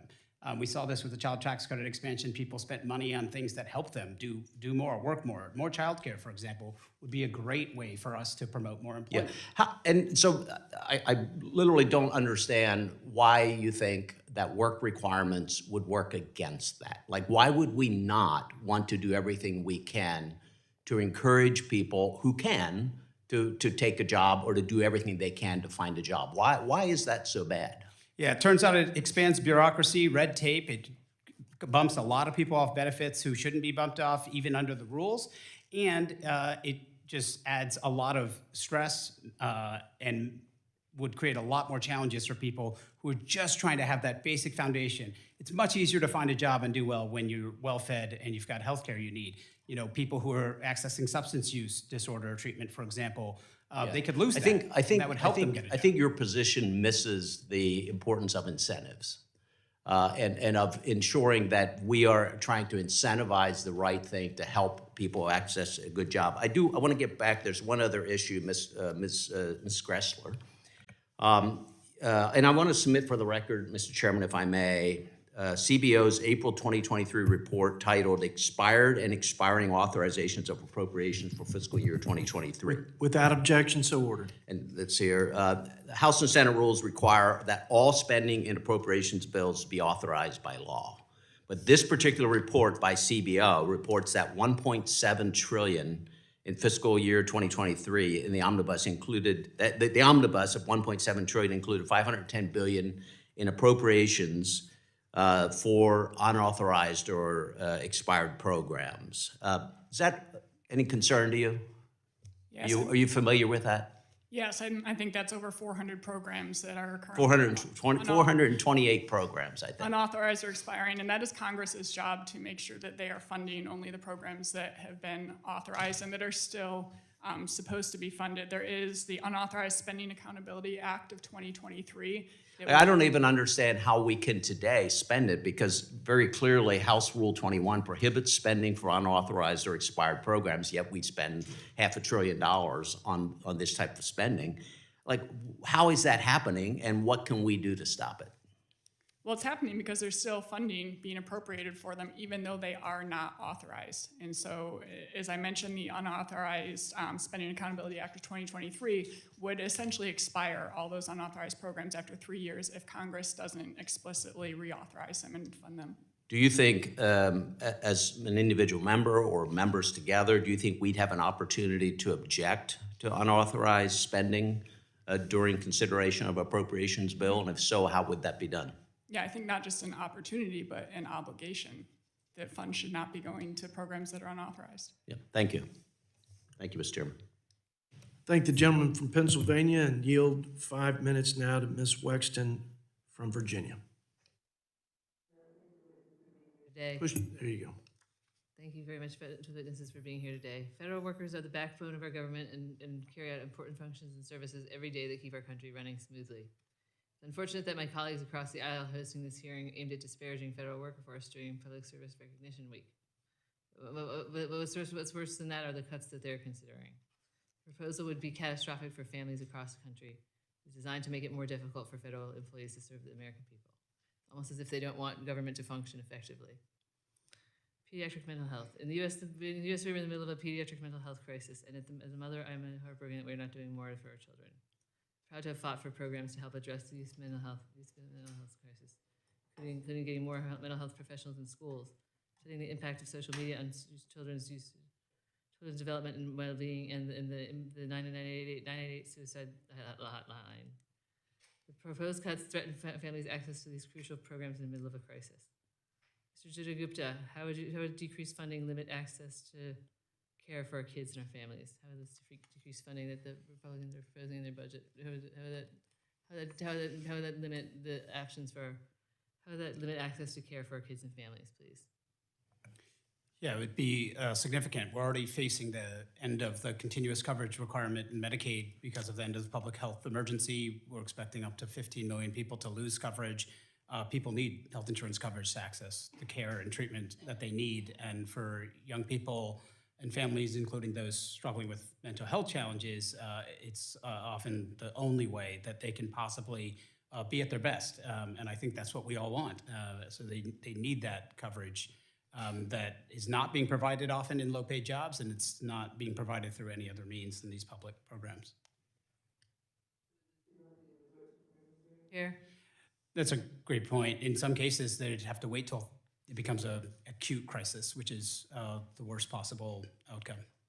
It's not only bad for their health, it's also bad for the bottom line, for sure. That's right. The cuts could impact hundreds of thousands of children and cause them to lose access to child care in preschool, including for nearly 6,000 children in Virginia. What impact would this have on children's well-being at large in larger economy, women in the workforce? What impact would loss of child care access have on women in the workforce as well as their children? One of the clearest findings in research is that child care helps women succeed in the labor market. So you would be undermining our labor force participation and employment to population ratios. Women disproportionately bear care burdens, as we know, and child care is really unquestionably valuable investment with a meaningful return for taxpayers and the country overall. How about pre-K? You know, pre-K as well. I mean, we could lose hundreds of thousands of Head Start slots too with a bill that's been passed by the House. And that has long-term payoff. Those investments, we know, dramatically improve the outcomes of kids who go to those programs. When they're adults, they graduate from school at higher rates, they go to college at higher rates, they do better in jobs, higher earnings, higher employment rates. So something that we would encourage, right? Yeah. The Inflation Reduction Act includes significant funding to help IRS employees address its backlog of unprocessed returns and provide better service. We're already seeing benefits this year. I know that in our office we have very few complaints this tax season, which last year we had many. I'm glad that the increased funding has really helped with that. We're also seeing a lot of cases that have been open for a long time be closed. So I'm very pleased to see these new people that we've hired at IRS are actually working on customer service for a change. My colleagues across the aisle have tried to claw these desperately needed funds back. How would this impact IRS ability to modernize technology, reduce backlog, and increase improved customer service, Mr.? That's right. We're addressing a long-standing challenge at the IRS, so it would completely reverse some of the gains that are underway that improve people's experience interacting with the IRS, reduce errors that others here have discussed today, reduce improper payments, and help more people get the payments that are they're eligible for, including some key tax credits. Thank you very much. One other question for you. Earlier this week, I met with a group of people from our ID and DD communities, intellectually developmentally disabled communities, people who depend on SSI to live. And what would happen if the Social Security, the cuts to Social Security that are being proposed by the majority were to take place? They'd have to wait longer and longer for eligibility determinations, redeterminations, possibly be denied life-sustaining benefits. Thank you very much. And those are the most vulnerable people in our society. Thank you very much. I yield back, Mr. Chairman. I thank the gentlelady from Virginia, and now yield 5 minutes to my friend from Utah, Mr. Blakemore. Thank you, Chairman, Ranking Member. Mr. Ebel, I'm going to start off with just a few questions and hope to get to some of the energy-related things that you've worked on. But are we at as high a debt to GDP as we were in World War II? Representative Moore, I think we are at a point that is in the same vicinity. I think what we need to understand is World War II was an existential crisis. It wasn't just a phony claim of existential crisis. Or bad planning. Or bad planning, yes. I like to highlight to a lot of my constituents that not a single, it's bad planning. That we are not dealing with a catastrophic World War III, right? We're not. our revenues are as high as they've been, right? Our spending is far higher than it's ever been. Would you also agree that with Larry Summers, former economic advisor to Obama and Secretary of Treasury, President Clinton, that a $2 trillion bill done within a very, very short time frame with no real offset spending is going to increase inflation? Yes. Thank you. Okay, so the other thing that I've noticed about this lovely place of Washington, D.C., I'm in my second term, things are actually a lot more predictable than you would assume. When Republicans lost the Senate, control of the Senate on January 5th, 2021, I said to many of my colleagues, we're gonna see a record amount of spending this term. The same can also be true, and I think that they could expect, that my Democratic colleagues could expect, that when we won the majority in the House, oh, you're gonna see Republicans push back on spending. That's not like earth-shattering news. That should be predictable to everybody here. So when the debt ceiling comes up and we push back and we put a bill that has an enormous amount of spending cuts in there, is that a surprise to anybody? Do you think that that should have been a surprise to anybody? No, and I'm a little bit dismayed by the fact that it's claimed that the Republican bill is somehow a denial of the debt ceiling crisis. The bill passed by the House raises the debt ceiling. I'm not real happy about that, and maybe you aren't. It's hard for either. fiscal conservatives. It's going to be hard for people in Utah. But the fact is, the House is the only part of the tripart structure of our system that has addressed the debt ceiling. Do you think we should be at least exploring opportunities for restraint in our spending right now? Given those realities, our highest debt to GDP ratio, we've never had spending we just came off of 2 years of the record spending. Do you think we should at least explore some constraints? Yes. Thank you. Okay. Easy questions. I get that. I'm not trying to be flippant. But I would love your perspective on one particular thing with respect to the Inflation Reduction Act. There has been some, and I've looked into this, there's been some independent review of the cost of that bill. Is there an area that we could come together and say, yeah, that's far more expensive than what it was set out to do? It's also not going to target lower income individuals. If you give an EV tax credit to folks, those are wealthier individuals that can buy an electric vehicle, and they're the ones that are going to benefit from that bill. Is there an opportunity to look at that bill and say, we can claw back some of this and find a way to restrain some of this spending? Well, yes. As you know, I support, and CEI supports the complete repeal of all of the energy subsidies and handouts in the so-called Inflation Reduction Act. But yes, if there has to be compromise, and I understand that legislation is a messy business, then I think you could put caps on, for example, the amount of money that will be expended for the various subsidy categories, because they're all uncapped, they're open-ended. And then another thing that I find fascinating, and from the years of 2011 to 2018, when Republicans had control of the at least the House, like you saw significant cuts to discretionary spending. Did our government continue to operate? Did we continue to provide services to people? Were we able to look in that budget and find areas to cut? You know, obviously leading towards this concept that we can roll the clock back about 5 months about when we were operating under FY22, roll it back to that time frame and put some spending caps going forward. Is that completely unreasonable? It's reasonable. Thank you. I yield back. Thank the gentleman from Utah, and now you have 5 minutes to the gentleman from Maryland, Mr. Trone. Thank you, Mr. Chairman. We've been called here today to talk about a woke government. Fascinating. Our government's barreling toward a default on its debt. Americans are dying in record numbers from mass shootings. Americans are dying in record numbers from suicides. Americans are dying in record numbers from drug overdoses. Yet here we are, talk about wokeism, and women are living in fear of horrific limits on abortion access to their health care. We came to Congress to try and get stuff done and to help and focus on our nation's most important problems. Frankly, wokeism isn't it. Also like to correct the record of the previous gentleman. We talk about the deficit under the last year of President Obama was give or take $470, $480 billion. Third year of President Trump, before COVID, before that hit, it increased a record amount, more than it's ever increased.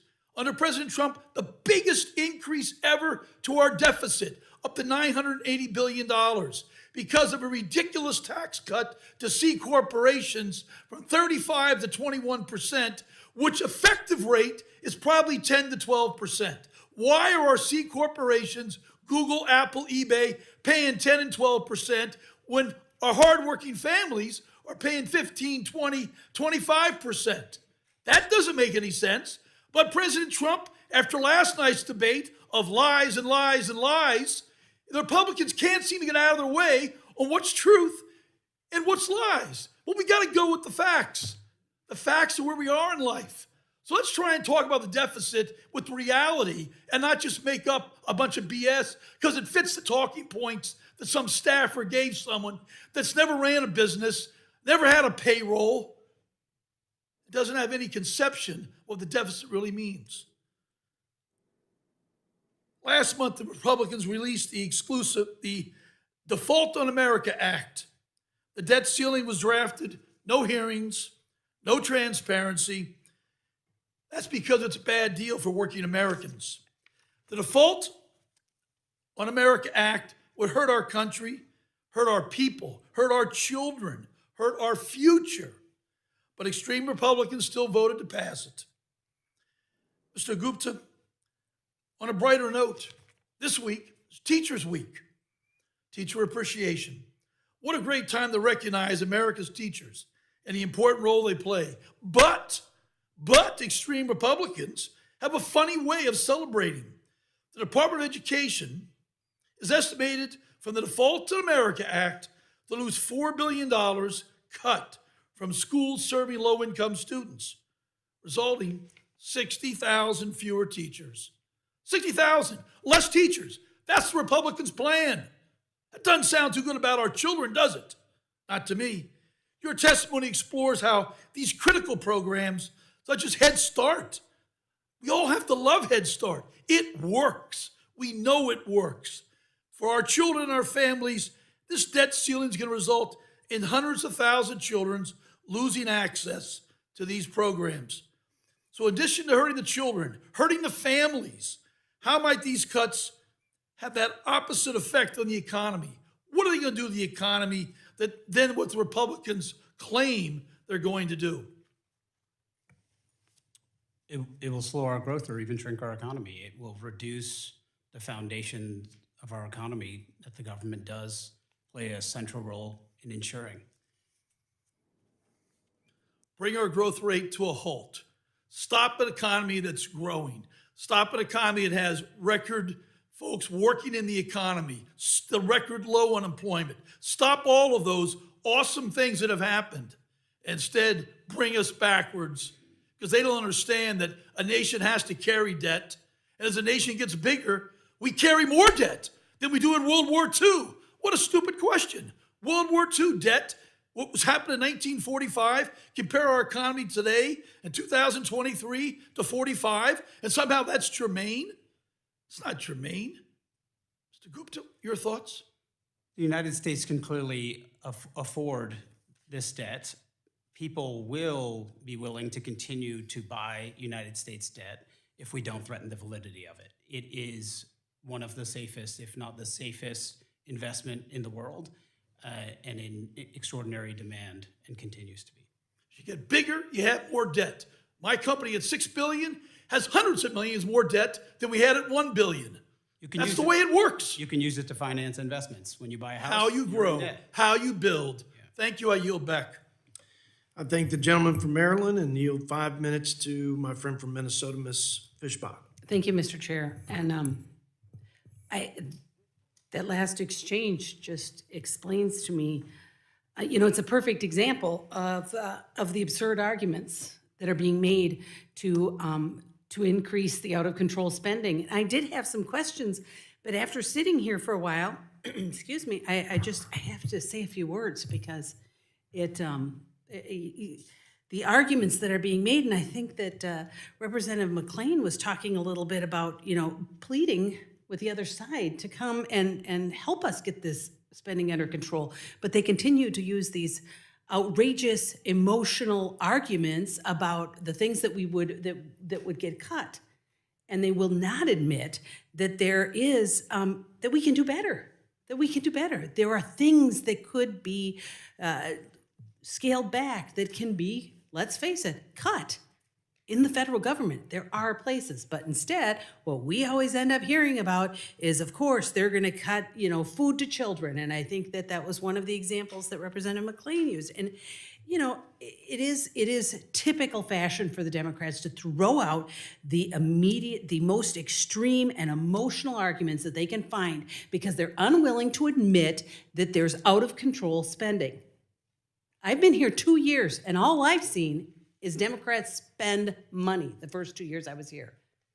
And now they're unwilling to admit, and they can blame it on Trump, they can blame it on Republicans, whatever, but let's face it, we have to get this under control. There was a mention of this is going to hurt our children, this is going to hurt our future. The spending cuts were going to hurt them, but having this kind of out of control debt is going to hurt them even more and hurt the future of the country. And like I said, I had some questions, but I really felt the need to just get that out because the other side is just unwilling to admit it. Just plain and simple. They will make no efforts to cut a dime because what they want to do is continue to spend and spend and spend and spend and they feel like there's no responsibility to the taxpayers, to those middle class folks, the lower income folks that they talk so passionately about, but they're paying for this debt too. And we have to get it under control. We have to get spending under control. And so I feel very strongly that the American people want us to do this. They want us to get this under control. They understand that out of control debt, out of control spending does nobody any good. And I had to say that. I had to get it off my chest because as I sit here and I listen to these ridiculous arguments that we're going to, we're going to starve children, we're going to do all kinds of horrible things, then come to the table and help us figure out this issue. That's all I ask. If they don't want that to happen, then where are they? They claim all these horrible, horrible things, but won't actually help, but won't actually admit that there's even a problem. And they talk about we could potentially, we can afford this debt. Doesn't make sense. So I ask, and I appreciate all of the witnesses being here, and all of you've put up with a lot of us all day long, and you've been here for the long haul. So I appreciate that, and I appreciate all your work. But I just I had to talk a little bit about that because it has been so frustrating today to hear that they won't even come to the table and help. So thank you, and I yield back, Mr. Chairman. I thank the gentlelady from Minnesota and yield to another gentlelady from Oklahoma, my friend Miss Stephanie Bice. Thank you, Mr. Chairman, and thank you, Ranking Member Boyle. I first want to start out by saying that the comment was made earlier that obligations were made and that the United States needs to pay their debt. But let me be very clear, obligations were made by some.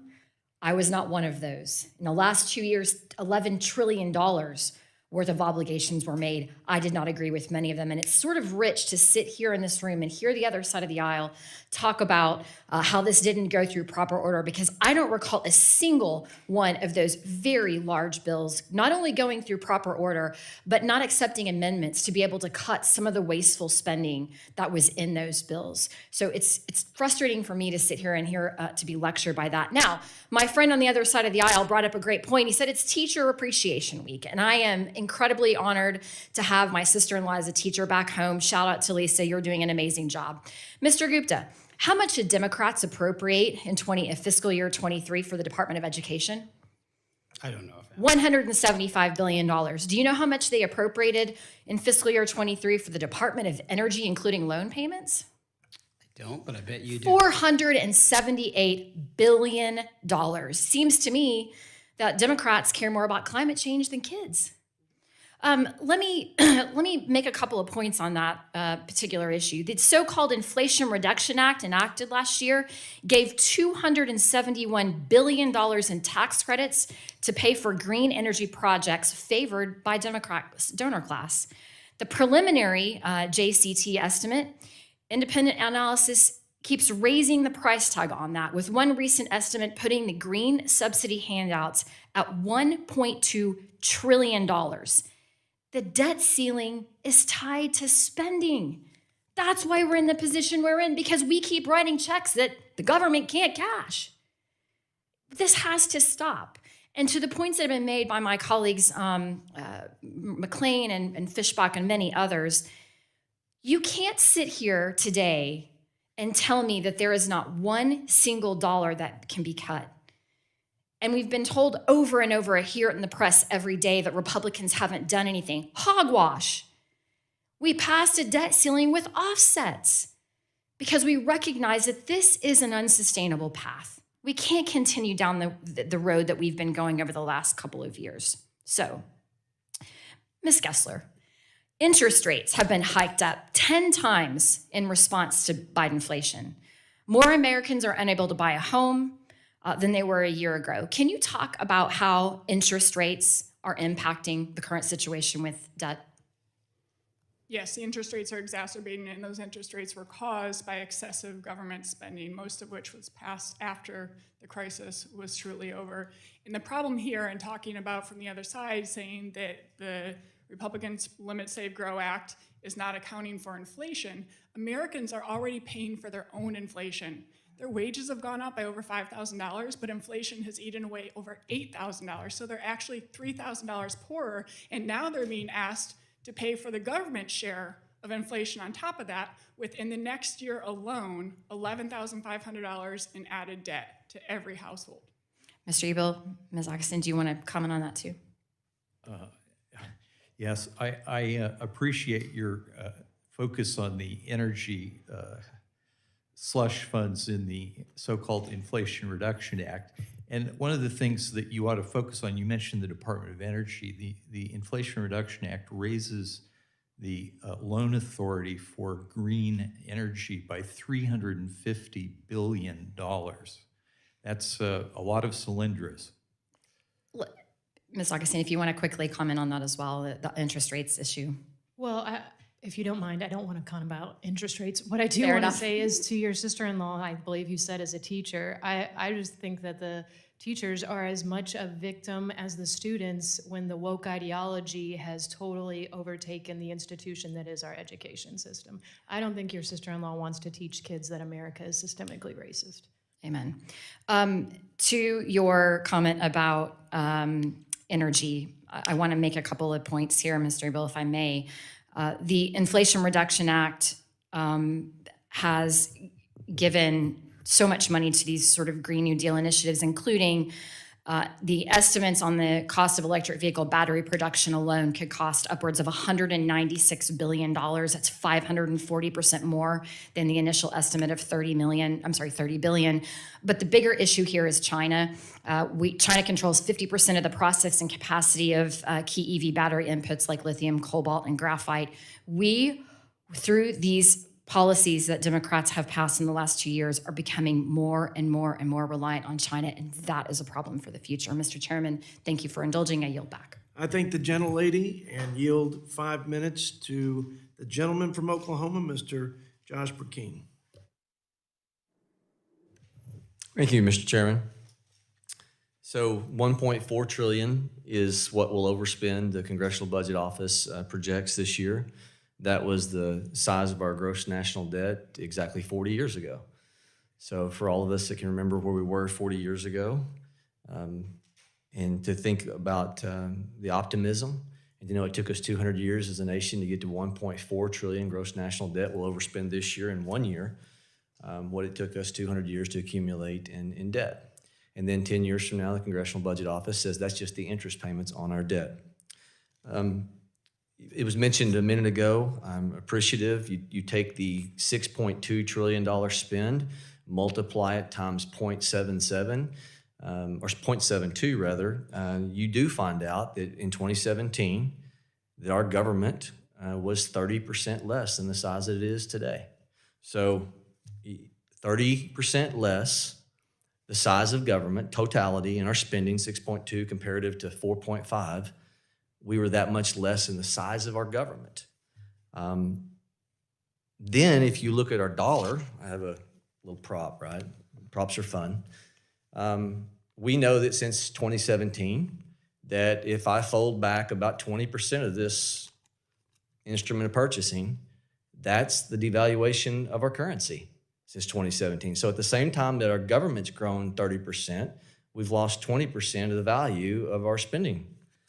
And it's amazing. It's not just the devaluation of the currency, it's that the countries around the world, someone said a while ago, I don't mean to be mean-spirited, but we talked about the strength of our world reserve currency. In 1983, that was an accurate statement, but when you have Brazil, Russia, India, China, and South Africa going, wait a minute, we think we'll create our own European Union type currency. What's caused many people to believe in quantitative easing for years has been the thought that the world reserve currency would save us in our petrodollar. That's being questioned. And so, man, we have got to take a honest look at the problems that are before us.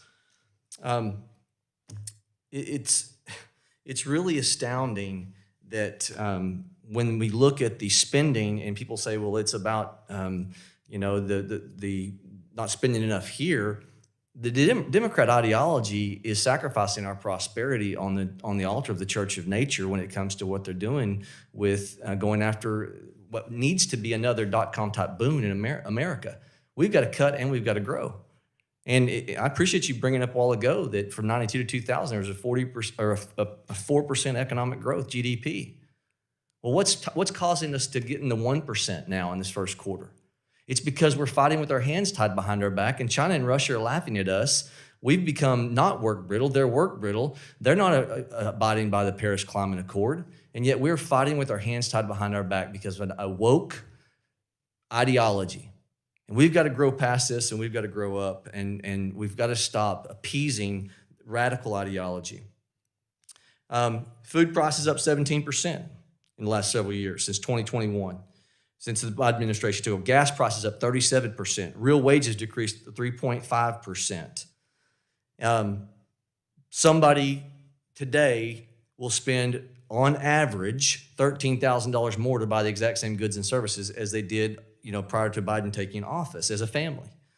The ability to buy a home, to get a mortgage because of rising interest rates, 15% higher than just a year ago. Small businesses struggling to find line of credit. More seniors seeing their lifetime savings wiped out because of this. And then top 3-tier type banks looking to having to go under because of this system that we've created. It's a self-inflicted wound. All right. So I want to jump to Paige. You, Ms. Gostin, I apologize. You had mentioned earlier some of the egregious spending. I loved it. I love that you're trying to call us on the carpet as a nation when some say there's no way to reduce spending. The Department of Health and Human Services, National Institute of Health, actively pushing so-called gender-affirming care, which is cross-sex hormones and surgical mutilation even for minors. I wrote a letter to the NIH a week or so ago about this. A couple of suicides, and it gets brushed under the rugs. And hundreds of young adults, minors, these are young children we're giving cross-sex therapy to, hormone treatment, and you have suicides. And this is what the federal government prioritizes? So I want to ask you a question. It's not just that. It's not just the hypersexualized culture. It's also where we're going backwards when it comes to race. And we're trying to drive ourselves back to a place to where we're incentivizing a focus on not being colorblind, but looking at color versus the content of your character. Can you speak to that? Sure, if I may. There was somebody quoting Merriam-Webster. I will just quote Kendi. If racial discrimination is creating equity, then it is anti-racist. So they redefine language, as you do when you're embarking on a cultural revolution, in order to reestablish systems of discrimination based on identity, race being one of them. I'm out of time, Mr. Chairman. I thank you for your indulgence. Thank the gentleman from Oklahoma, and now you have 5 minutes from my friend from Wisconsin, Mr. Glenn Grothman.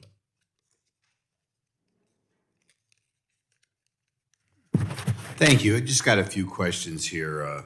It seems our country's in a lot of trouble, and I just like to focus on things that I think make that problem worse.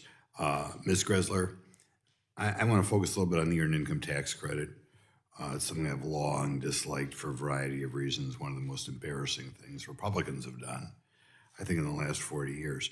But that tax credit, which is really a welfare payment, is this right that almost 32% of the payments are improper every year? No, it's incredibly inefficient, and it's costing $1.46 from one person to transfer that $1 of earned income tax credit to somebody else. It's very inefficient, right? And 32% of the payments are improper, which I'll believe because it's so easy to cheat on it. Is that accurate? Correct. Okay. Could you comment on, in general, you think it was something we should keep going? Or is it one of those places where we're giving a lot of money to people maybe are only getting it fraudulently, and it discourages work too, doesn't it? Do you want to lecture the committee on how it discourages work?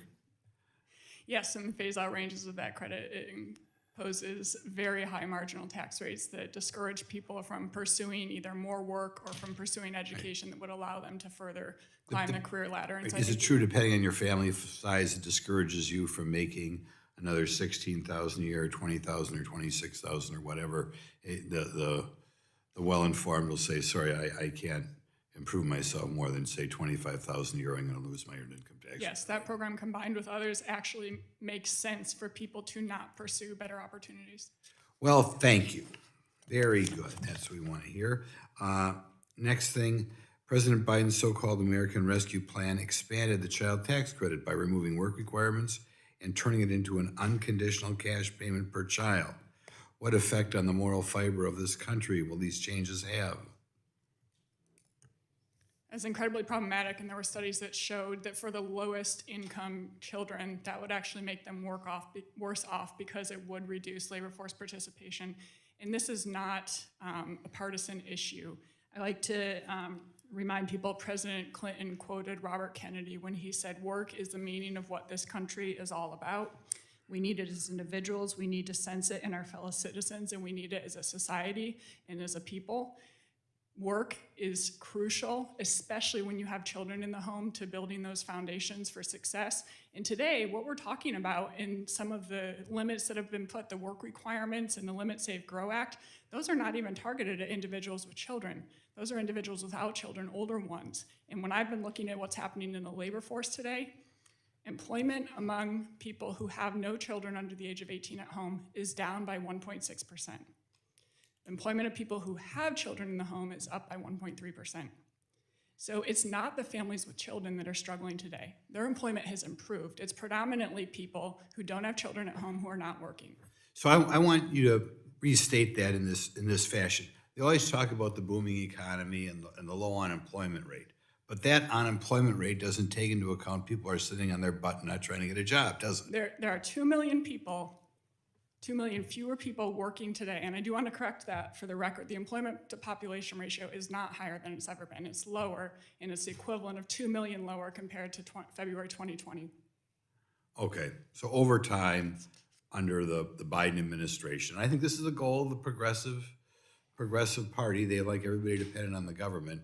More and more people are just sitting it out because they can sit it out, or working for cash, right? Now, we've got to mix it up a little bit here. Ms. Augustin, the Biden administration, a memo was released, or a whistleblower put it out there, encouraging the investigating of Catholic groups because I guess they don't like people who take their religion too seriously. They decided to also slander Catholic groups and say that they were, filled with white supremacists or working with white supremacy. How did the administration offer any justification for this action particularly within the, it would appear like, among other things, it's going against the free exercise of religion clause of the First Amendment? Sure, and I think that's part and parcel of what this Department of Justice is. It's weaponized against the American people. Right, and over time, this government, this big government, is going to be used to go after political enemies. in particular, not just political enemies, but religious enemies, as they always do in a totalitarian state. Thank you very much. I thank the gentleman from Wisconsin and yield 5 minutes to my friend from Georgia, Mr. Buddy Carter.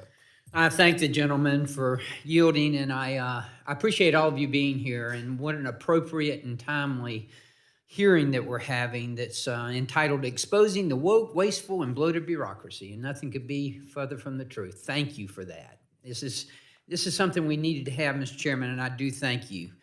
You know, I sit on the Energy and Commerce Committee, and I've witnessed what has been going on with bloated and bureaucracies, and it's very frustrating, especially when it comes to energy and climate. And I see this rush to green.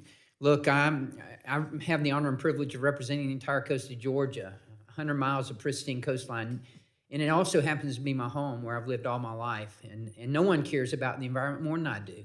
So I discharge this theory that we don't care about the environment. We do care about the environment, but at the same time, what I've seen while this administration has been nothing less than an all-out war against fossil fuels. Day one, this administration declared war against fossil fuels. You know, we both parties share the same common goal, and that is to decrease carbon emissions. It is not to decrease choices. The United States has decreased our carbon emissions more in the last decade than the next 12 countries combined while growing our economy. We've proven that it can be done. And that's even today. Today, look at what's happening. The EPA's got a new power plan rule that will have significant new requirements on our baseload generation. More regulations. Unbelievable. I would submit to you that what is going on in our economy right now is self-inflicted. Day one, when this administration declared war on fossil fuels, price of gasoline went up, inflation went up, interest rates went up, and now we got the mess that we've got. Self-inflicted, unnecessary. And it just frustrates me to no end. Mr. Adele, I want to ask you, because you know a lot about climate policy and about free market environment, what type of consequences do you think that this administration and their policies have had on Americans, on everyday Americans, whether they make over $400,000 a year or whether they make less than $400,000 a year? Thank you, Representative Carter. You know, I think the consequences of these policies are really bad economically on the American people. They're also bad environmentally. There are economic growth and opportunity are the basis of environmental protection. So when you degrade the economy, you will degrade the environment as well. So I think they're hiding a lot of bad things behind the climate blob, the green blob. They're saying, oh, we have to do all these things because of climate.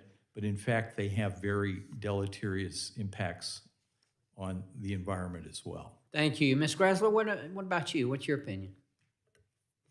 Well, I think that we're seeing the green energy agenda shift into other areas of the government as well, and even threaten them. I know that the U.S. Army right now is facing their recruitment shortage. And then at the same time that they are doing that, they were submitting a 50-page report of their new green energy climate plan. And so they're having to divert their resources towards fighting climate change instead of actually having the proper amount of army to protect the nation. You know, in the first 2 years of the Biden administration, Ms. Grasler, they have this government has spent over $500 billion in improper payments. But instead of seriously working to address that problem, the President Biden's budget proposes to inject even more spending on some of the worst performing programs such as Medicaid, which spent $80 billion improperly last year, a 15.6 improper payment rate increase. Again, another example of the federal government failing to do its job and not even attempting to fix it or get better. What are the consequences for taxpayers because of this lack of accountability? Well, they're already paying about $1,800 per year, but I think it's incredibly insulting to them and causes them to lose faith in their government when the federal government expects taxpayers to pay the correct amount based on a 7,000-page tax code, and then the federal government when it's administering the programs that it designed itself, is spending $1,800 per household per year, $245 billion in total, making improper payments. Well, I'm out of time, but I do want to thank y'all for being here. And I want to thank you again, Mr. Chairman, because this is a very appropriate, a very timely hearing that needs to be brought to the attention of the American people, because this rush to green, as if we don't care about the environment, is ridiculous. We do care about the environment, but we also care about our economy. We also care about people being able to make ends meet. That's what we want to do. Thank you, Mr. Chairman, and I'll yield back.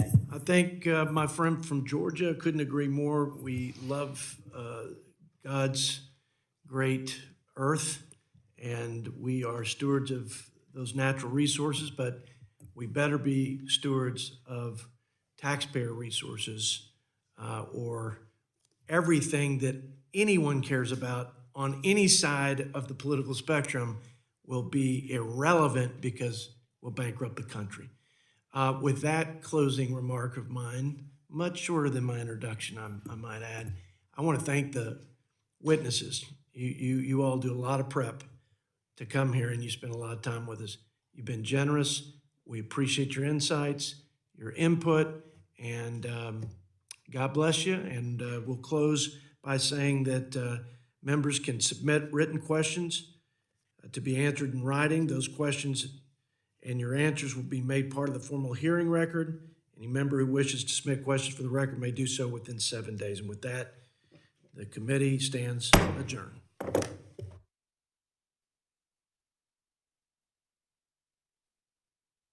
A Russian man claiming to hold top-level secrets about Russian advanced bombers has just turned up at the U.S. southern border, seeking asylum. The man claims to have been an engineer at a production facility over in the city of Kazan, and he says that he possesses top-secret information about the White Swan Tu-160, which is the most advanced bomber in the Russian arsenal. U.S. border officials, they interviewed the man, and they determined that his story was in fact credible and eventually passed him off to the FBI, who are still in the process of interrogating him right now. However, analysts have pointed out that the fact that the story was even leaked to the public is an indication that perhaps the American government is encouraging other Russians who also hold top-level secrets to also escape to America.